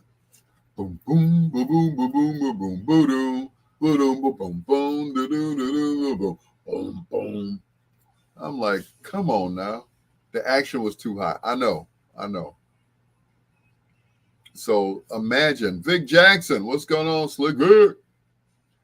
So imagine once he got the Fender Precision, he was just speeding on that one. They said, they asked him to, get new strings. He's like, no, no. The only thing he ever did to his bass to modify it was to put some foam rubber to kind of dampen the strings a little bit. But right on Love Is Here and Now You're Gone. Boom, boom, boom, boom, boom, boom, boom, boom, boom, boom, boom, boom, boom, boom, boom, boom. I'm like, damn, he's and right, you're right. The strings are like this far away from the fretboard, and he's like, boom, boom, boom, love, boom, boom, boom, boom, boom, boom, boom, boom, boom, boom, boom, boom, boom, boom, boom, boom, boom, boom. I'm like, he's playing an upright bass like we would play a Fender or either a Jazz or Precision or a Music Man for that matter. I'm like, but the only thing is, the original Fenders came with foam, yeah, to dampen the strings. But you got to think he was a jazz musician playing R&B.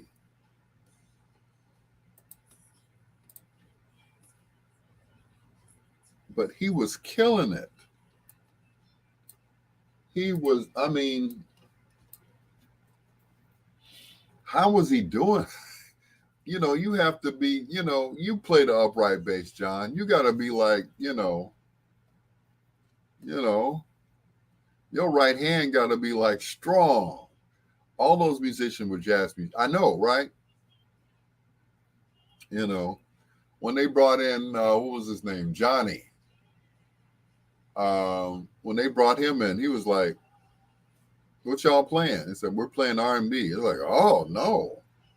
Kel's got 30 years. What is that? What does Chi-Town feel about that? He needs a lot of, he needs help, not a life sentence. Sorry for the intro. Oh, it's cool. It's cool. We were talking about Kel's earlier, and my comment earlier was, I don't think he's going to do 30 years.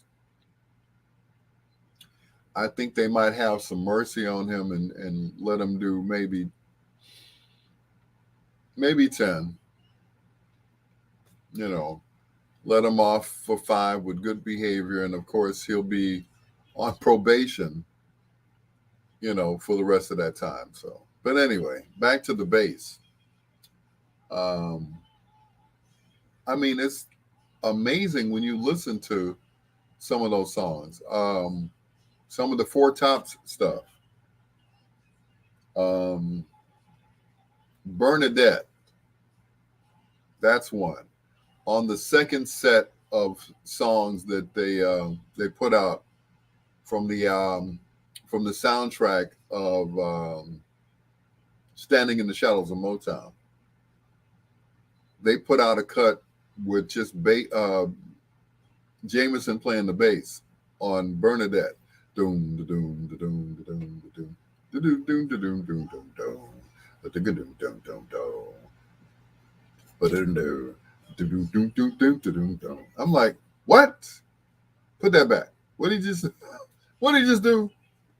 I'm like, okay.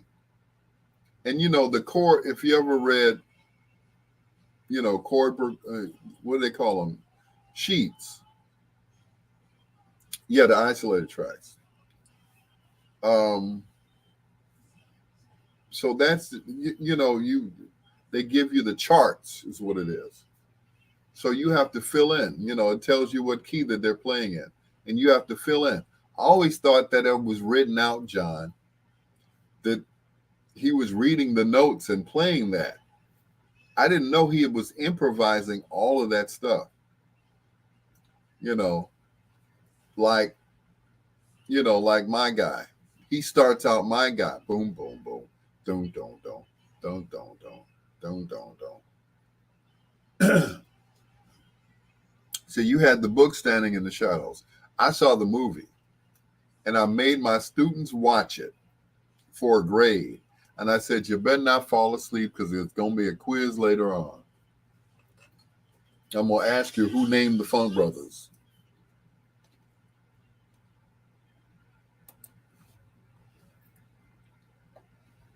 Soon there'll be no more OJs. Well, not that they're dying or anything, but there'll be no more OJs. For real? Then what? What's going to happen then? I don't know. Anyway. The OJs and Sunshine right here on Bedtime Stories with your peanut butter brother, Dr. Al Greer. Once again, hello to John Caldwell. We're talking bass talk. One of the greatest bass players that ever lived was a guy by the name of James Jamerson, or they call him Igor or Igor. And he started out playing the upright bass. So you could hear him on songs like My Guy by Barry Wells, and he's playing an upright bass. Well, upright bass is different than the Fender bass. Fender bass, you sit in your lap and you play, or, put it on the strap. The upright bass, that sucker is like a piece of furniture. It's a big sucker. It's big. And like I was telling John, I made my students, when I was at Kennedy King, I made them watch Standing in the Shadows of Motown. I said, okay, y'all can fall asleep if you want to. There's going to be a quiz on this movie later on. Ain't that, Frank? There's going to be a quiz on this movie. So make sure you all are taking notes, because I'm going to ask you how the Funk Brothers got their name. Name 3 of the Funk Brothers, whether they're nicknames or, their real names. So, yeah. How many original Funk Brothers were there? Oh, yeah. I'm going to make them watch. I'm going to make my new students watch it, too, for a grade. Yeah, you got to go home and watch Standing in the Shadows of Motown and come back and report back and tell me everything that you saw. Here are the OJs one more time.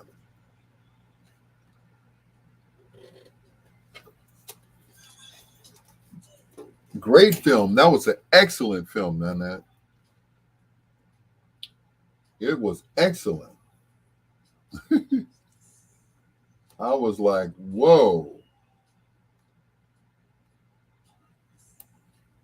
That was a movie and a half. It was like, if I'd watched that in the theater, I'd be standing up. Vic said Johnny Ross was good. 2 played for Curtis Mayfield's and Baby Huey and the Babysitters. Good friend of mine, late Johnny Ross. Yep, he was good too. Yeah. Yep. Johnny Ross. I haven't heard that name in years. But Nanette, I'm telling you, that was not a great movie. That was not a good movie. It was an excellent, great film. And unfortunately,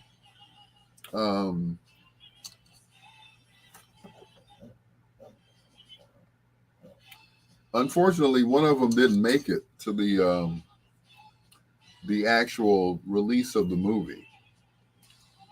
And that was Richard Pistol Allen, who was one of the drummers. And it's unfortunate, that he didn't make it to the premiere because, he passed sometime after that, after they made the movie and put it together and edited it, and they released it, and he wasn't there for the release. So they dedicated it to all of them. And Richard Pistol Allen, who, finished the film, but he was, he was ill at the time. So out of all of those musicians, I don't think there are any of them left. Bob Babbitt, whose real name was Robert Kinnear. We just recently lost Joe Messina. Right, he lived long enough to tell his story. Yeah. My favorite part in the movie is when he was doing the pickups. He said each one of them had a different pickup. Benny Benjamin had boom. I'm like, okay, boom. Earl Jones was stuck,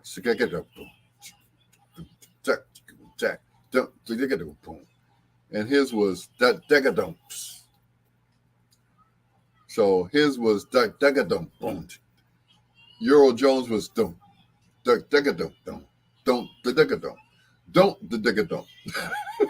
I know, right? And then Benny Benjamin, he was his fancy like, you can hear his signature is on Shorty Long's Function at the Junction. He leads that.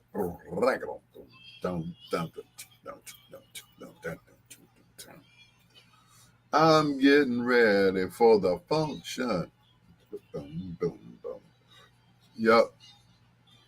But I didn't see it in the theater. If I had seen it in the theater, I'd have been standing up crying at the end of the movie. Because when they did Ain't No Mountain High Enough, the look on Pistol's face was like when they cued the choir, they went da na na na na da na na, and the choir came in like out of nowhere. Ain't no mountain high. I was like, I was in tears. The last movie Al saw in the theater was Casablanca.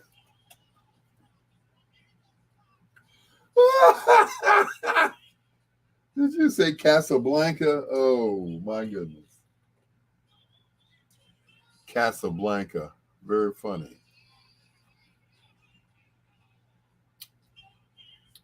Actually, the last movie that I saw in the theater, oh, here we go. I'm opening up a can of worms, boy. The last movie I saw was Rocket Man in the theater. The story of Elton John. All right, Troy, come with the jokes. Al Greer with bedtime stories. Come on with the jokes, Troy. Casablanca. Be right back, guys.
Who was that singing? Yep, the last thing I saw in the movie was in the show was Rocket Man.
The last thing I saw was the Last Picture Show. Oh no.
You know, she can sing a little bit.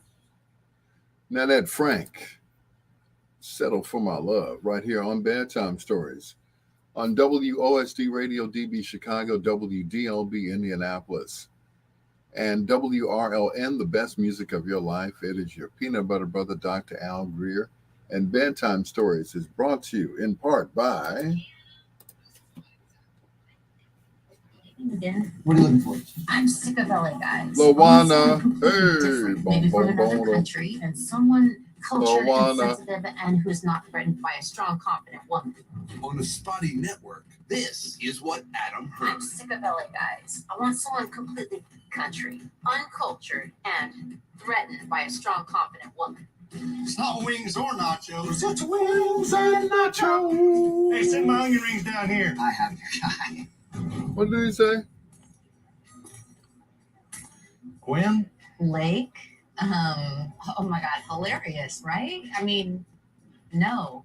What do you mean? Oh, Are you wearing spurs? Did you ride a horse here? Yeah. Don't trust your love life to just any network. T-Mobile has more number ones in 5G than any other network. You need a ride home? T-Mobile is the leader in 5G.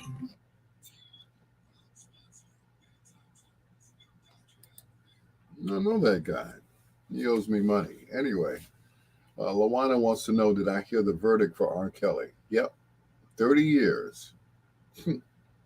30. Like I said earlier, by the time he gets out of jail, he won't be able to pee on anybody but himself. Anyway, John Caldwell said the last thing I saw at the movie was The Last Picture Show.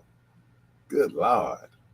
Victor Jackson said Rocket Man was really good. Yes, it was. I went to see Rocket Man when it first came out. This was back before the pandemic. Yeah. And Troy Anthony, of course, said the last movie Al saw in the theater was Casablanca. Hardy, har, har. Yeah, okay. Here's looking at you, Troy. There's looking at you, kid. Anyway, it's time for foreplay. Yeah. Anyway, I'm done. Anyway, foreplay's over with. No, I'm just kidding. This group hails from Detroit. They were known as the Soul Partners at one time.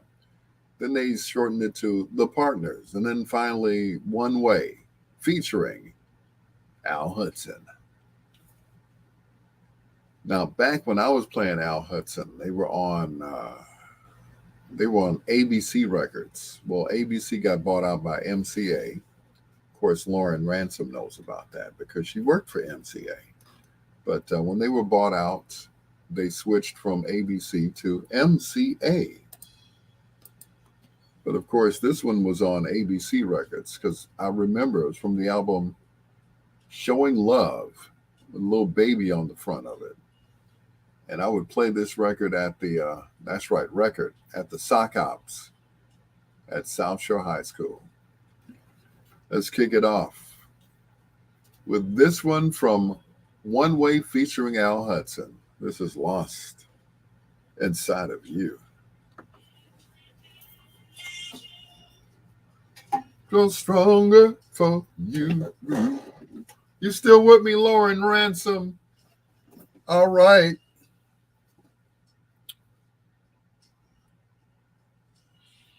Thank you for hanging with me, Boss Lady.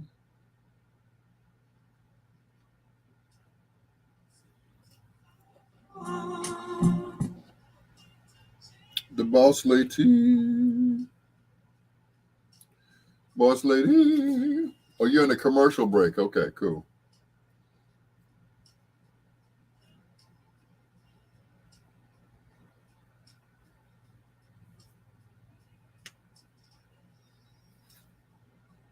Boss lady.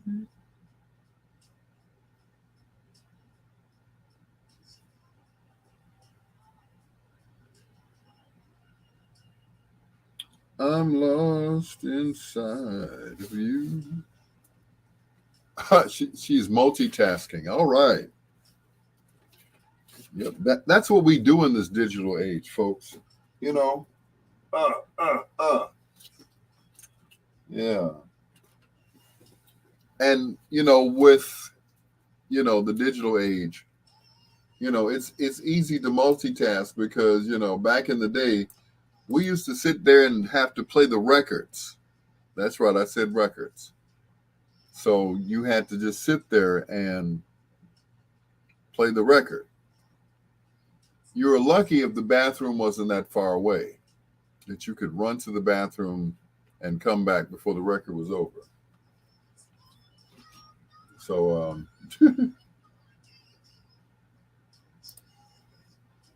yep. What is that other song? Oh yeah, by One Way.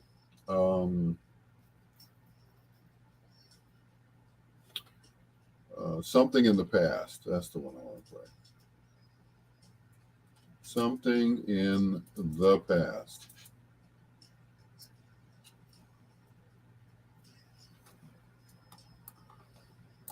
Yep. Back then, we had to. Then MCA would, when ABC was bought out. Yeah. Yeah. Because then all, BB King and all the rest of them, the Dramatics, who were on ABC, went straight to MCA because their contracts were bought out by MCA, which was much bigger company, I guess, than ABC was. Back when Ray Charles was on ABC, it was different. Back then it was ABC Paramount. They were owned by, of course, the movie arm of of the company. So that was it.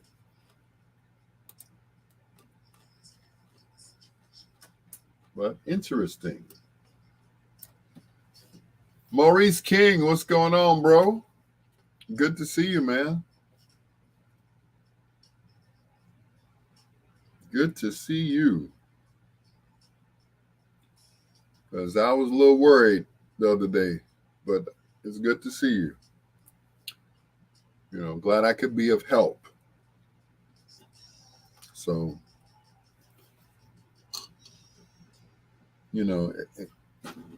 every now and then the big brother knows what he's talking about.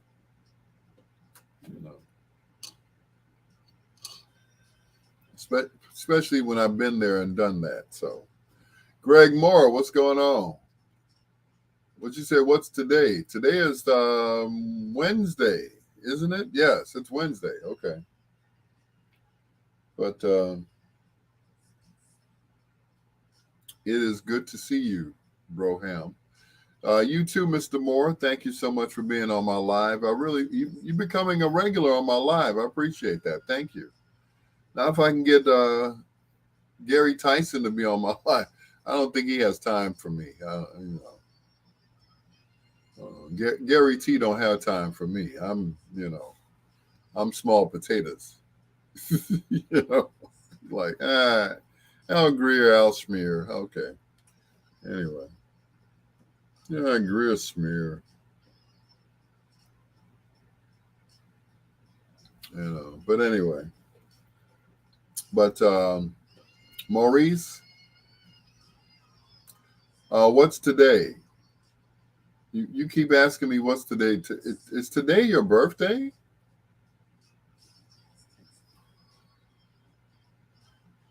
Is today your birthday? Let's see, 6/29. Yeah, is today your birthday? Mm-mm. Gary works nights. Oh, okay. So, yeah, right. He probably, probably wouldn't be watching me anyway. So, and no, Junior. Oh, okay. Oh, okay. That's right.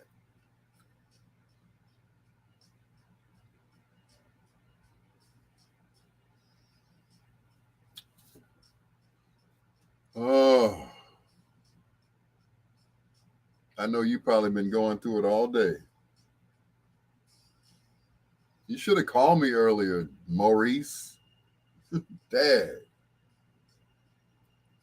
Yeah, you should have called me earlier, man.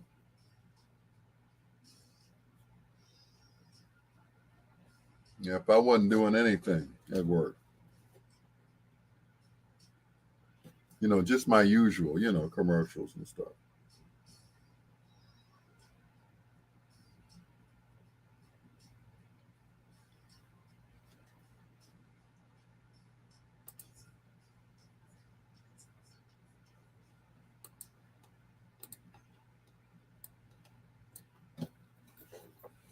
Mm-mm. I didn't know Gary had a real job. Not to be funny, Greg. No, don't go back and tell him that. I'm like, oh, okay. I don't know. I just never known, Gary to work. Not to say he didn't have a job, but it's like okay. Every time I saw, Gary Tyson, he was always playing records. So I just assumed that that's what he did, and I never known him to drive. So I don't know. And that's just it. Some people just don't drive. You know, that was just not something that was on their agenda. It's like okay, buy a car and learn how to drive it, or take driver's lessons and buy a car, whatever. But that's just me. It's like I've had a car since I was what, 17, 18 years old. Yeah. Of course, Miss Ransom was a baby then, so.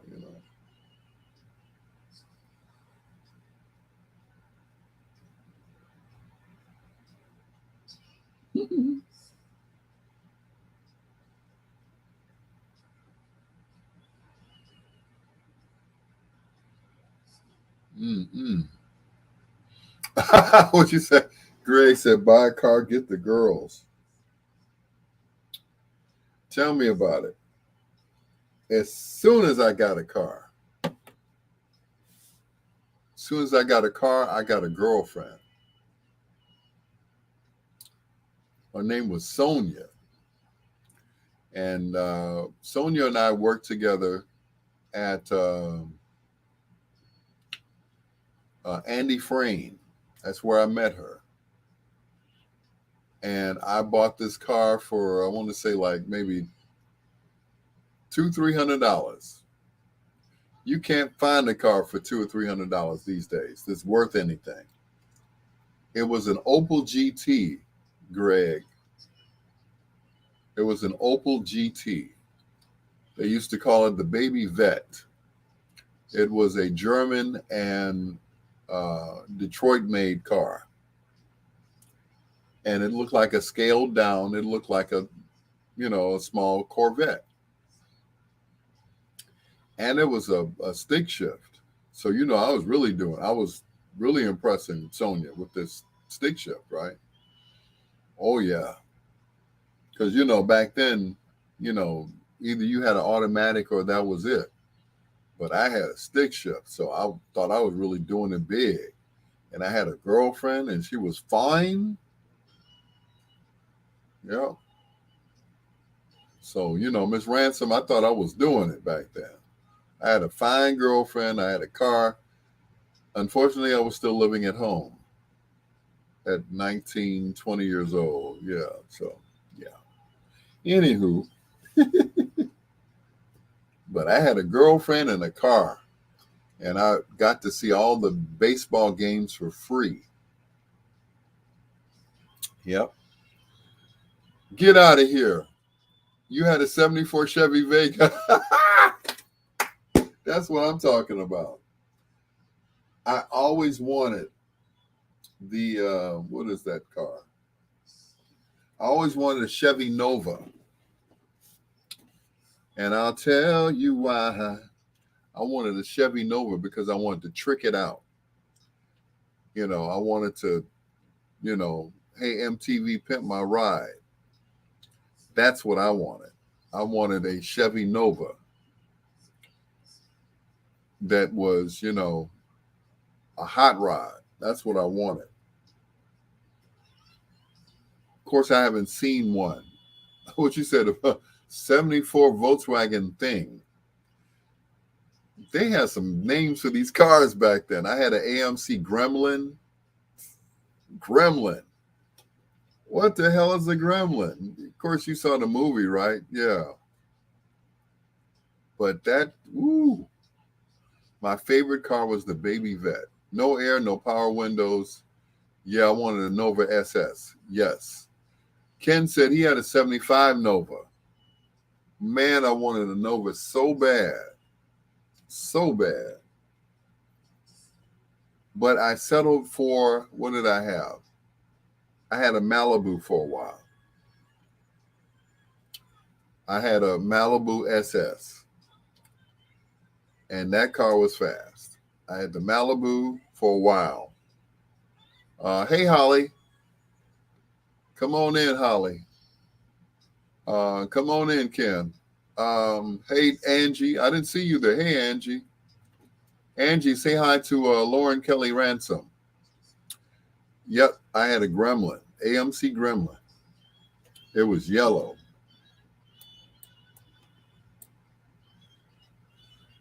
It was yellow. It was really.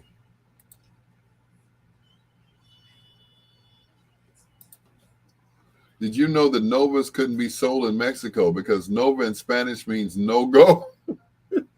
No go. Oh, no. Mm-mm.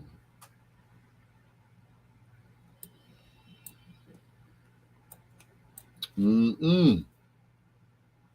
No go. Yep, I had a AMC Gremlin. I had a 71 Chevy Impala. Two-door. Yeah, Gremlin, yeah. I had a two-door Chevy. I think it was a 71 or 72 Impala. It was green. It was a dark green. Green. Lime green Chevy 70 Maverick. I had plans of racing it, never developed. I know, right? But yep. I wanted that Nova. I settled for that Malibu. And because my mechanic, that's who I got it from. Yeah, he sold me two cars. But that Malibu, whew, that Malibu was a street racer. And yeah, it's not like these cars today. That Malibu and that 71 Impala, ooh, used to get up. I remember one night I was driving my girlfriend, my then girlfriend, back to college. She went to school at Loyola. And I remember getting on that expressway and putting that pedal down, and that sucker jumped into another gear. It's a boom, boom. That 4-barrel carburetor, boy, you couldn't have that today, boy. 4-barrel carburetor. You run out of gas before you get to the end of the street. Yep. My next door neighbor is still rolling around in a Pacer. Wow.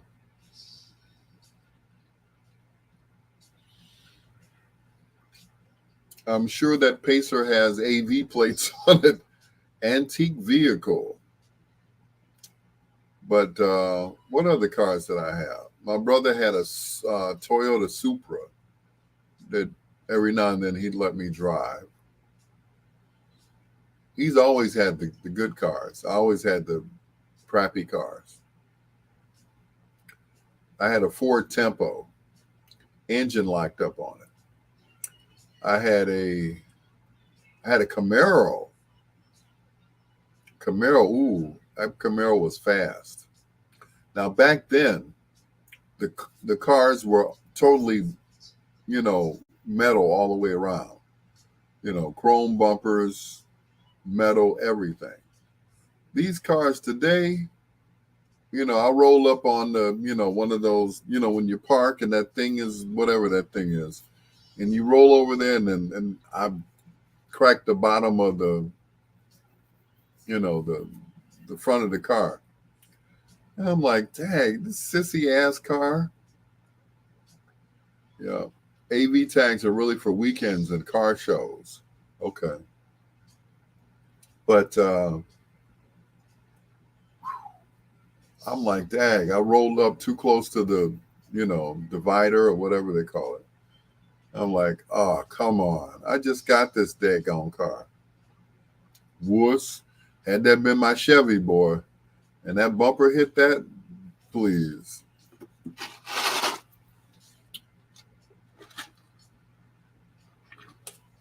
You can always buff out a bumper. My cousin had a Chrysler Cordoba with the rich Corinthian leather. Yes. That sun hit that leather, boy. It looked like George Hamilton. Chrysler Cordoba. Ooh, man. Don't talk about that.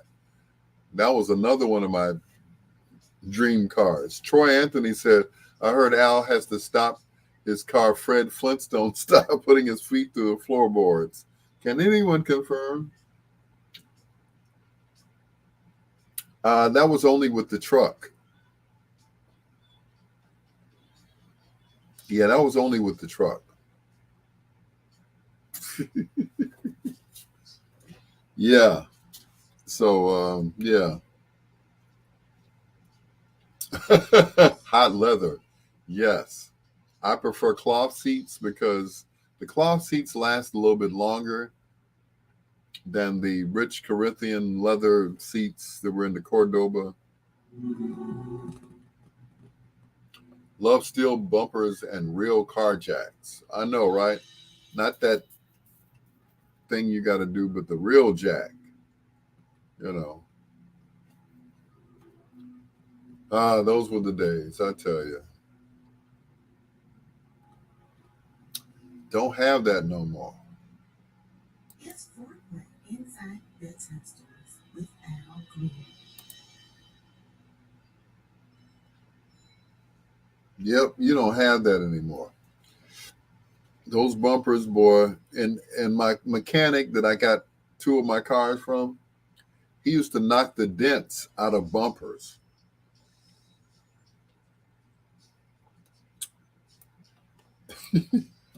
He took like a rubber mallet and he would knock the dents out of chrome bumpers. He worked at a car repair place, and he would knock and what they would do is they would refinish them all over again and put them right back on the car. These days, that old plastic mess, you better off just getting some glue, some black electrical tape, depending on what color the car is, and just do it yourself. Because they want an arm and a leg for the nose of the car. I'm like, it's plastic. It should cost about $50 or $100 or something. It's like, for another bumper, y'all can't just glue it back together. It's plastic. Put some hot glue and glue that sucker back together. It's a piece of crap. The only metal on the car is the outer part of the car. The doors, of course the hood, all of that is metal. But that bumper,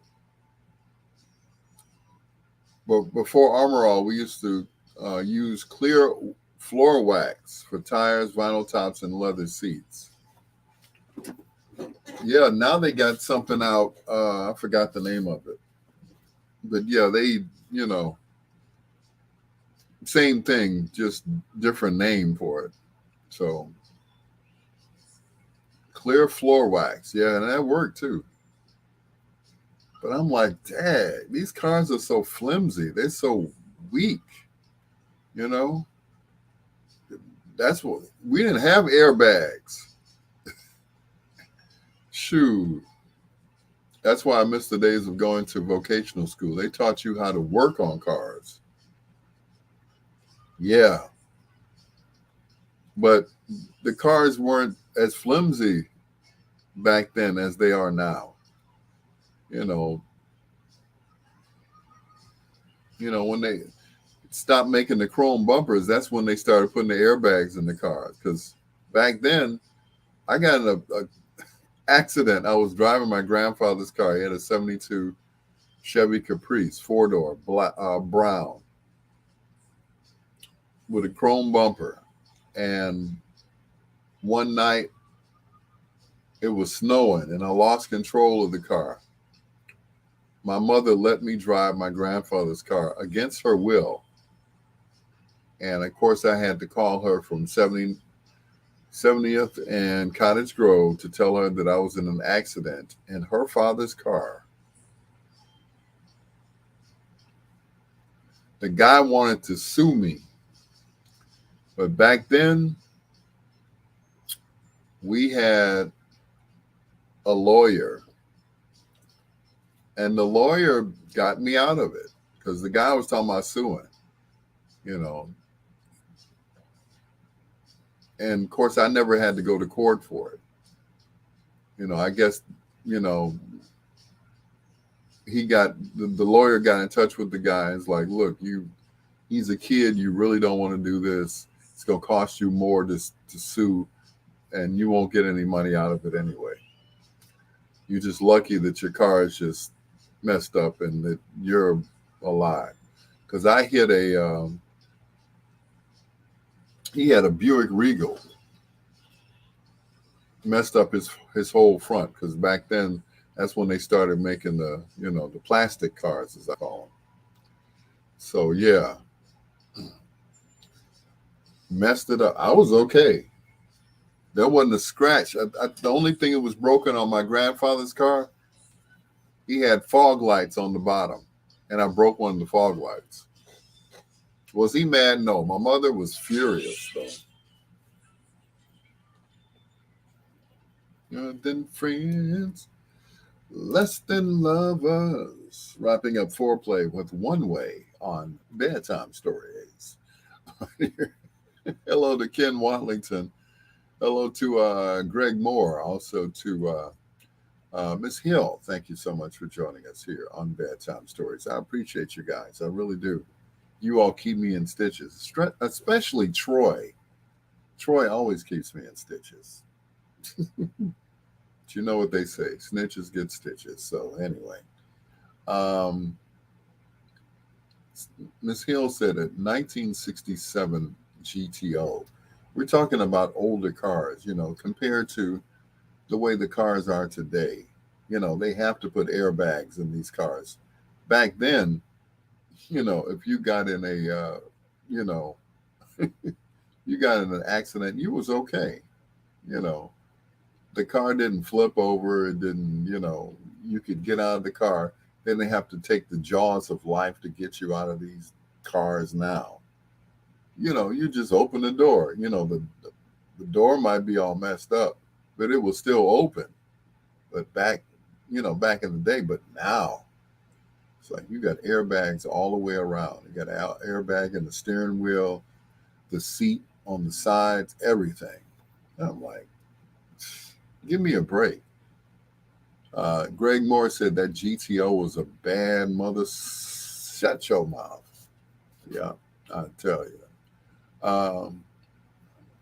What's the other nice car? Oh, 67 Mustang. The GTOs, the Firebirds. I love those. What was the one that the one that what's my man's name? Burt Reynolds. Was that a Firebird that he drove in Smokey and the Bandit? That's a classic now. I wish I had it, boy. Here's more from Al Hudson in One Way.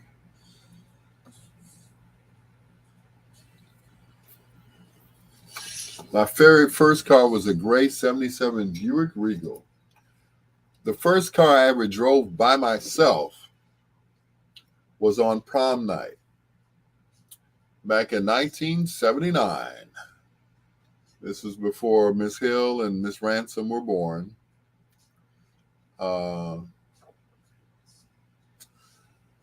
It was a Firebird Trans Am. Yes, yes.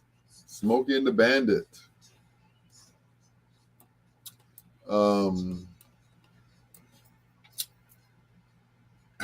As I always, an ugly car will beat a pretty walk any day. That's true.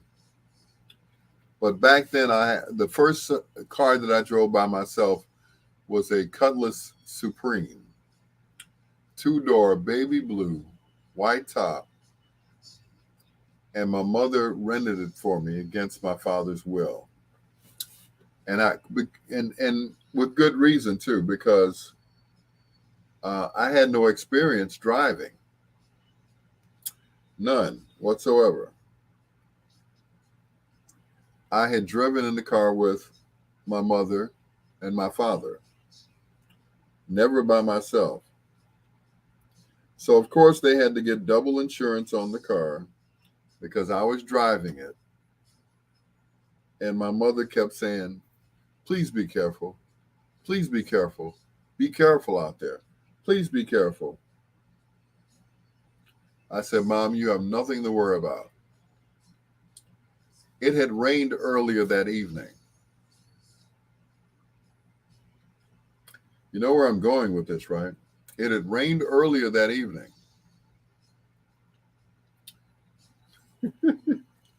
And here's what happened.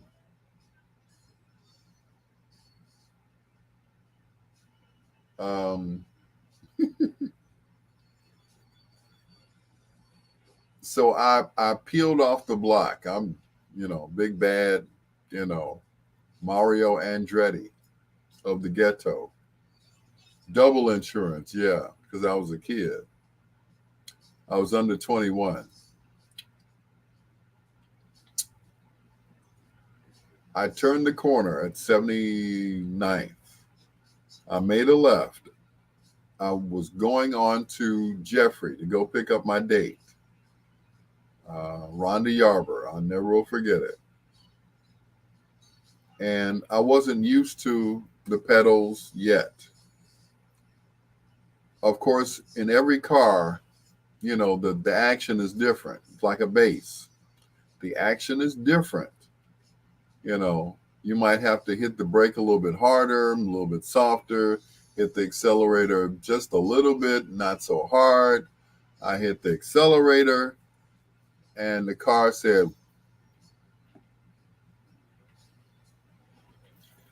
I was like, oh my God, oh my God, oh my God.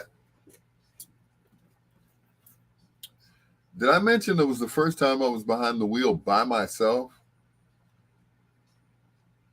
And I almost rolled up on the sidewalk on 79th and Jeffrey.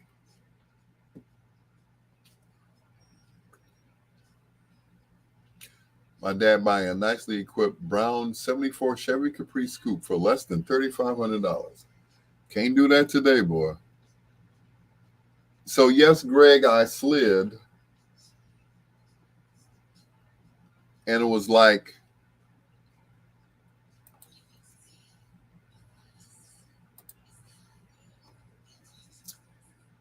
the car, did a little shimmy, and that was it.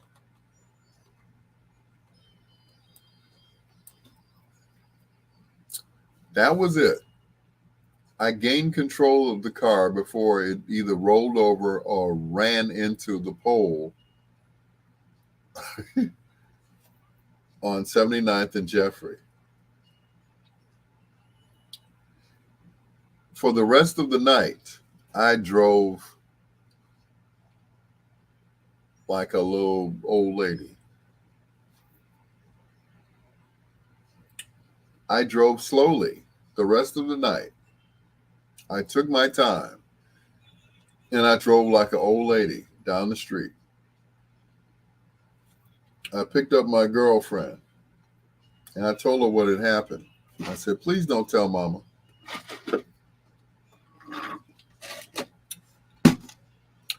So that was it.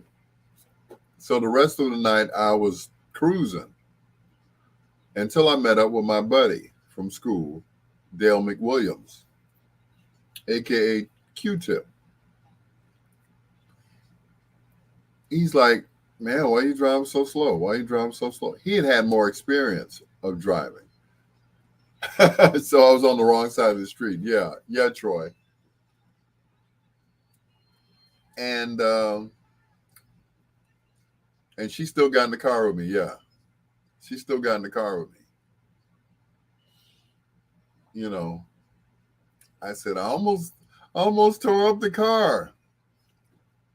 Well, if you're going to have me in the car, you're going to take your time. I said, okay. So the rest of the night, I drove 20, maybe 30 miles an hour until we got to the expressway. And Dale was like, he had been driving for a while. So he's like, come on, man. Come on. Speed up. Come on. And he's just taunting me. Come on, you wuss. Come on, drive. And I'm like,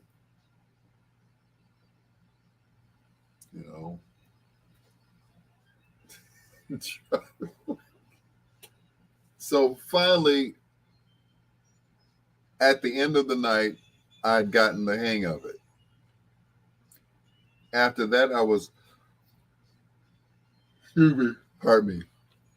After that, I was a pro, like I'd been driving all my life, right? I was killing it.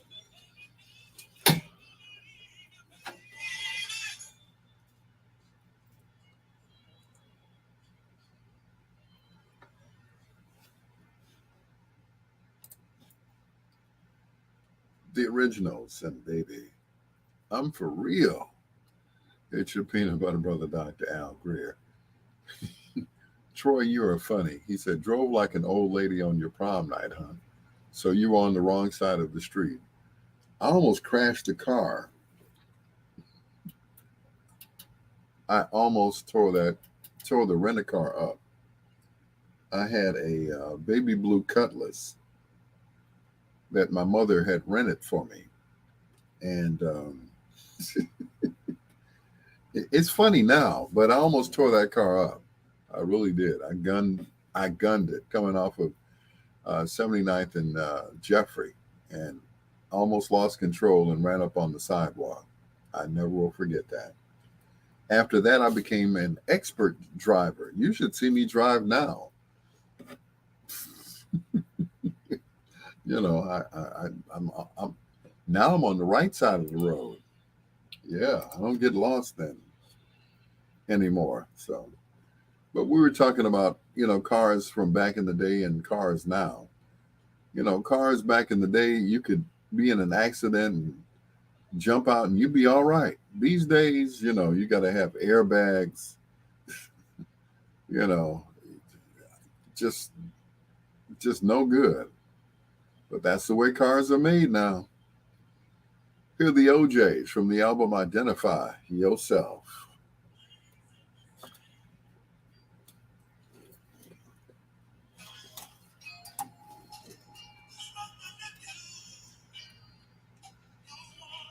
Ken said the first time I drove Mama to church, and an 18-wheeler turned in front of me and ran on the top of my Nova at 95th and Halstead. No one got hurt, but Mom didn't make it to church.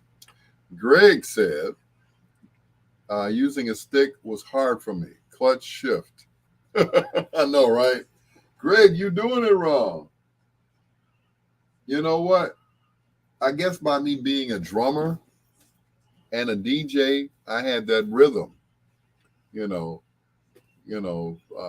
step down on the clutch. Gear, clutch, gear, clutch, gear. So that, that I had. I had that stuff down. And what was cool is when you have a stick shift, no one asks you to drive their car or your car. Yep. No one will ask you, hey, man, can I borrow your car? It's a stick shift. It's got four drives and one reverse and one neutral. 4 forwards, 1 reverse, 1 neutral. No, man, that's okay. I had a Chrysler K car. Remember those, Greg, Ken? The Chrysler K car. It was the ugliest car that Chrysler made. Plymouth had one and Chrysler had one. Well, I'd gotten one of those. And that car, nobody else could drive it but me. Nobody else could buy a stick or drive a stick. Right, 2.2 liter K car. Yeah. So nobody on the block even asked me. They would look inside. They're like, oh, I can't drive that. And this was back when I worked for WLTH out in Gary the second time. The first time I had the AMC Gremlin. The second time, I've moved on up since then. Took the car to, what was it? Circuit City. And Circuit City installed a radio in my car.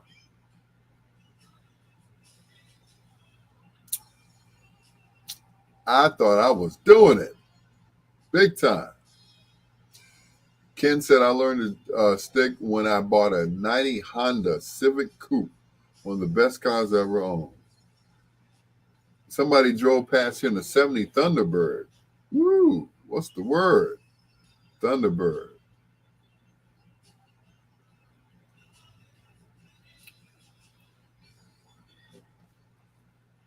Yep. Woo! Not a 70 Thunderbird. Wow. I used to remember the show Vegas. Who was the actor that died? And he played Dan Tanner, the detective, and he drove that Thunderbird.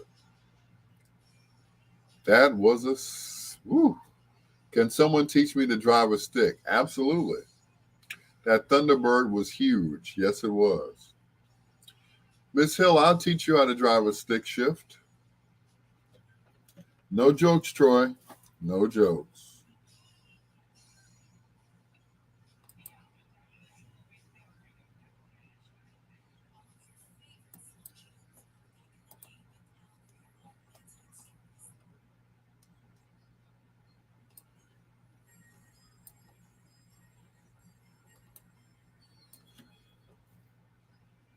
I heard was a Model T with a hand crank engine. Ah, Troy. You're funny. You're funny. You're a funny guy. A Model T with a hand crank. Troy, that was 1928. I wasn't even thought of back then. My uncle had a 1958 Thunderbird. I thought he was cool. And those were, once again, those were the cars to get. Those cars they were sturdy. Those cars were sturdy. Those cars were no joke. You know, like I said, you in an accident, you can walk out of that joker. These days, we got to pull you out. What is it? The jaws of life got to pull you out of the car. Mm-mm.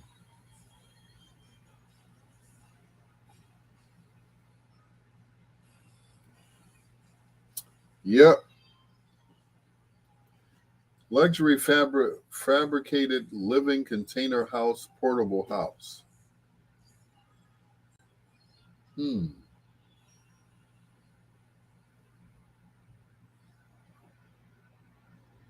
Interesting.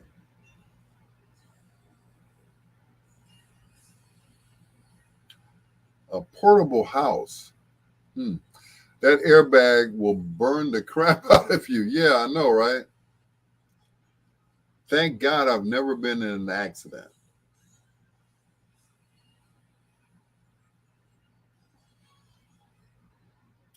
Thank God I've never been in an accident because I hear what they say about those airbags. You know,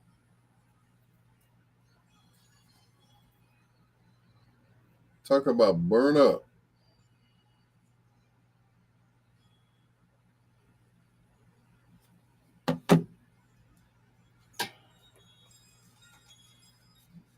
Hmm.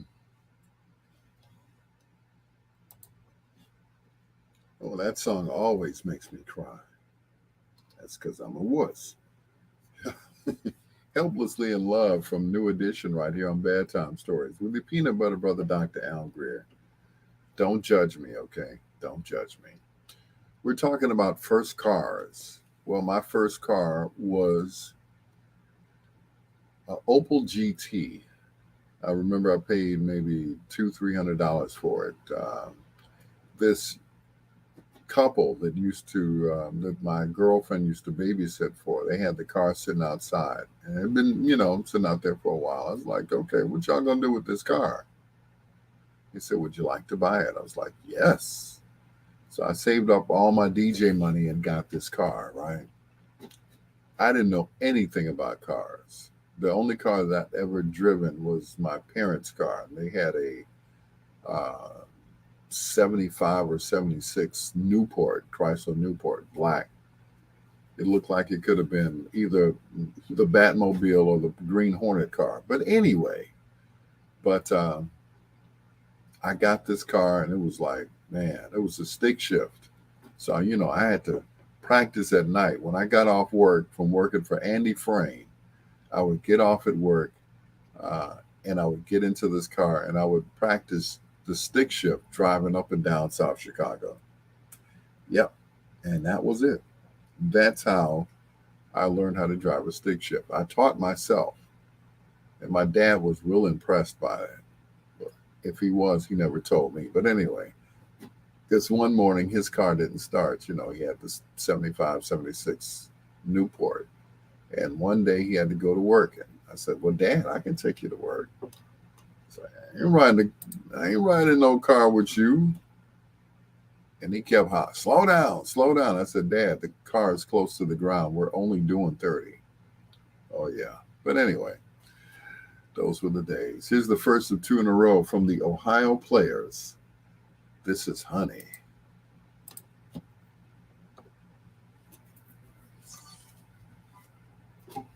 Don't you hold on to me. Yep, the what you call it? The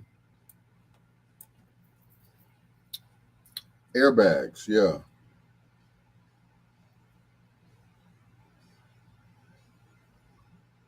Knock you to out. Prefab house. Interesting.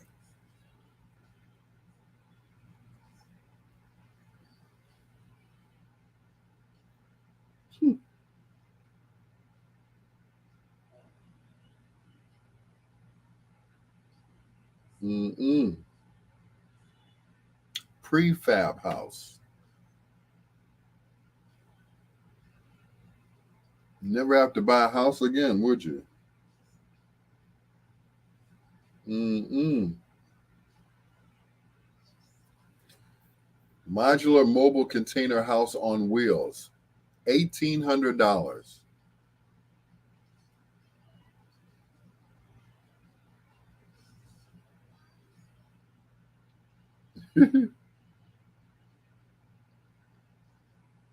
I'm thinking about it. I'm thinking about it.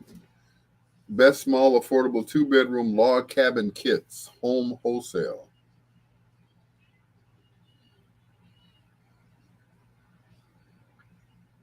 I mean, you wouldn't have to pay rent, would you? What'd you say, Greg? Memphis. I know, right? At least when I got down to Memphis, I wouldn't have to worry about where I was going to live.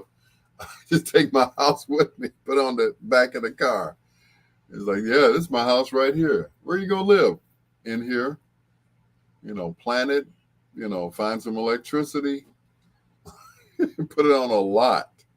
Who remembers real Mexican chop shops?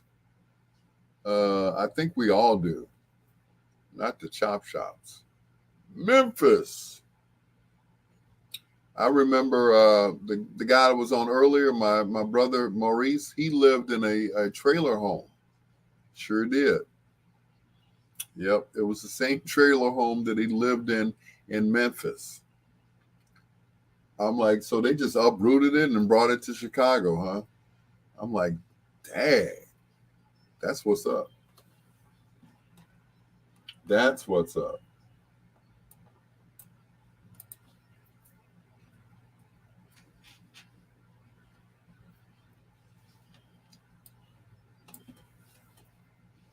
Have your own crib on wheels.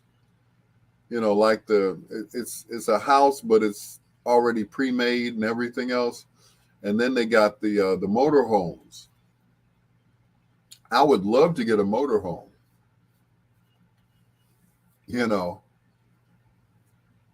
I would find a place and a lot somewhere, and I would park that sucker in the lot, hook it up, hook up the water and everything else. I'd live in that. I surely would. I set up my studio in the back. Oh man, I'm telling you, I'm cheap. I'm telling you, that would be so cool. Mm-mm. Yep, I would live in a motorhome.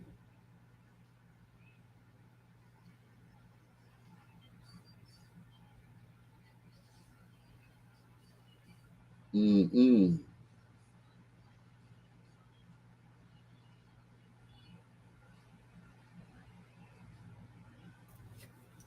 Sly Stone currently lives in a motorhome. There you go. If it's good enough for Sly, it's good enough for me. It's good enough for me.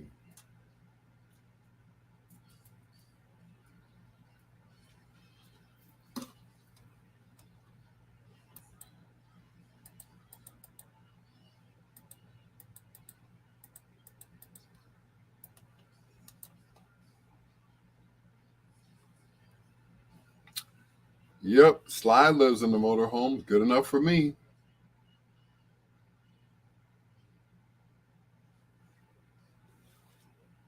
Putting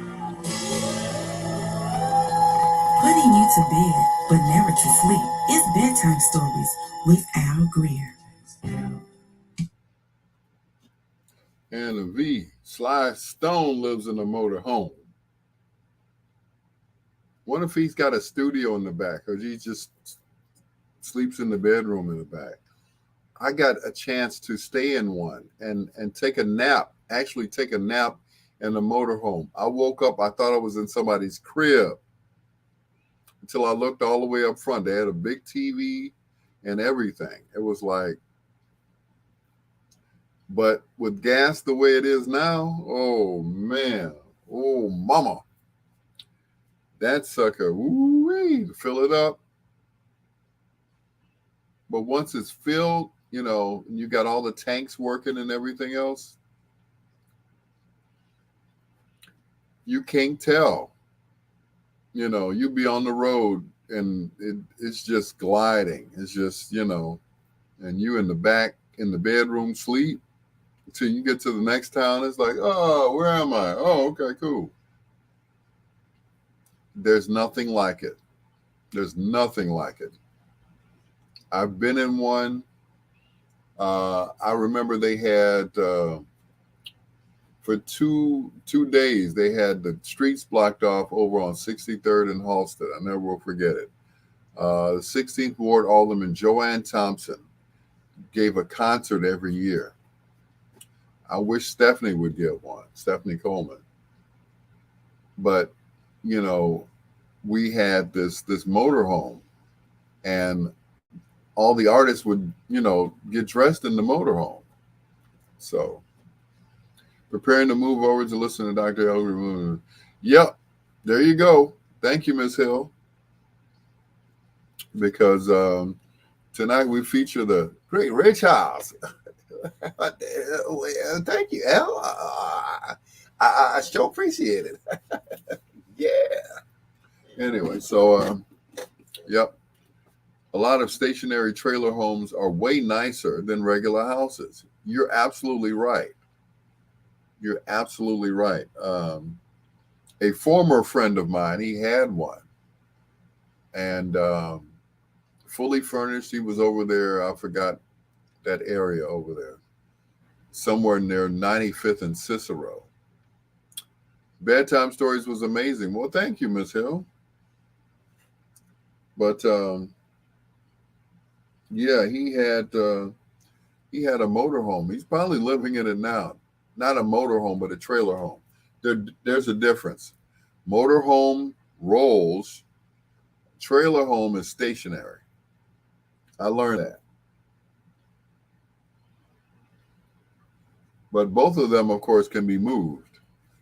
But I'd rather have a motorhome because, you know, the stationary trailer homes, you know, you have to uproot it and everything else, you know. Of course, I'm sure they're a lot heavier, but I would love to get one of those.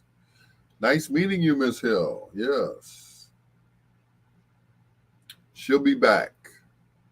She'll be back again on WVON.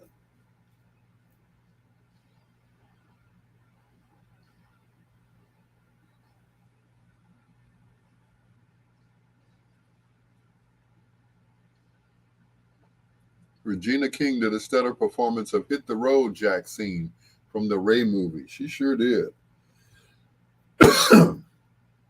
She certainly did.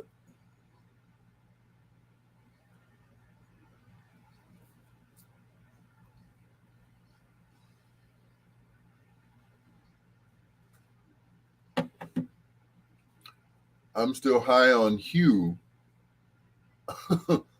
from my other granddaddy, Smokey. Okay. Granddaddy Smokey.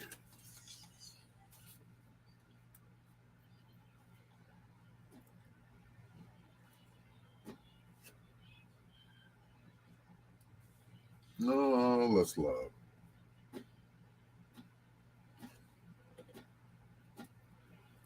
Oh, let's love. There's the time away.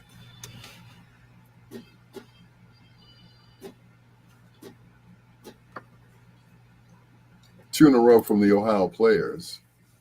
Let's love. That's going to do it for me. Thank you so much for staying up with me. Lawana Trailers, Miss Hill, Ken Wadlington, John Caldwell, Jay Lewis, Chris Bass was on earlier. Thank you so much.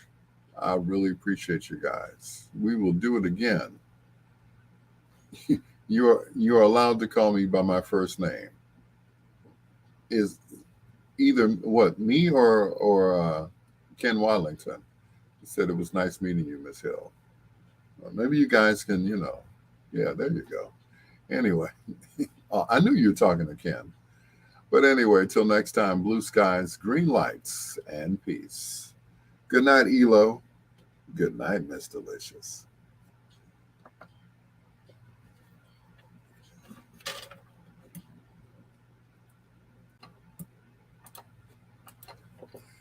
And thank you once again, peoples. I appreciate you all. You have a great night. Miss Ransom, I'll be talking with you soon, hopefully. Hope I didn't run you off. Troy Anthony Tits McGee, yes. Yes, Tits McGee will be on tomorrow. Hopefully, Tits McGee will be at the backyard party I'm doing on Friday. Yeah, I'll have someone to stand under and not get wet. Anyway, thanks again. You all have a great weekend. If I don't talk to you anymore, I might try to do a live tomorrow from the gospel station, and we'll see what happens because I'll have my computer with me. All right. Once again, good night, guys. Thank you so much. All my listeners on Facebook, what was it? Tonight I did Twitch. So Twitch, YouTube, and of course, Facebook Live. Thanks again, guys. I appreciate you all. Be blessed.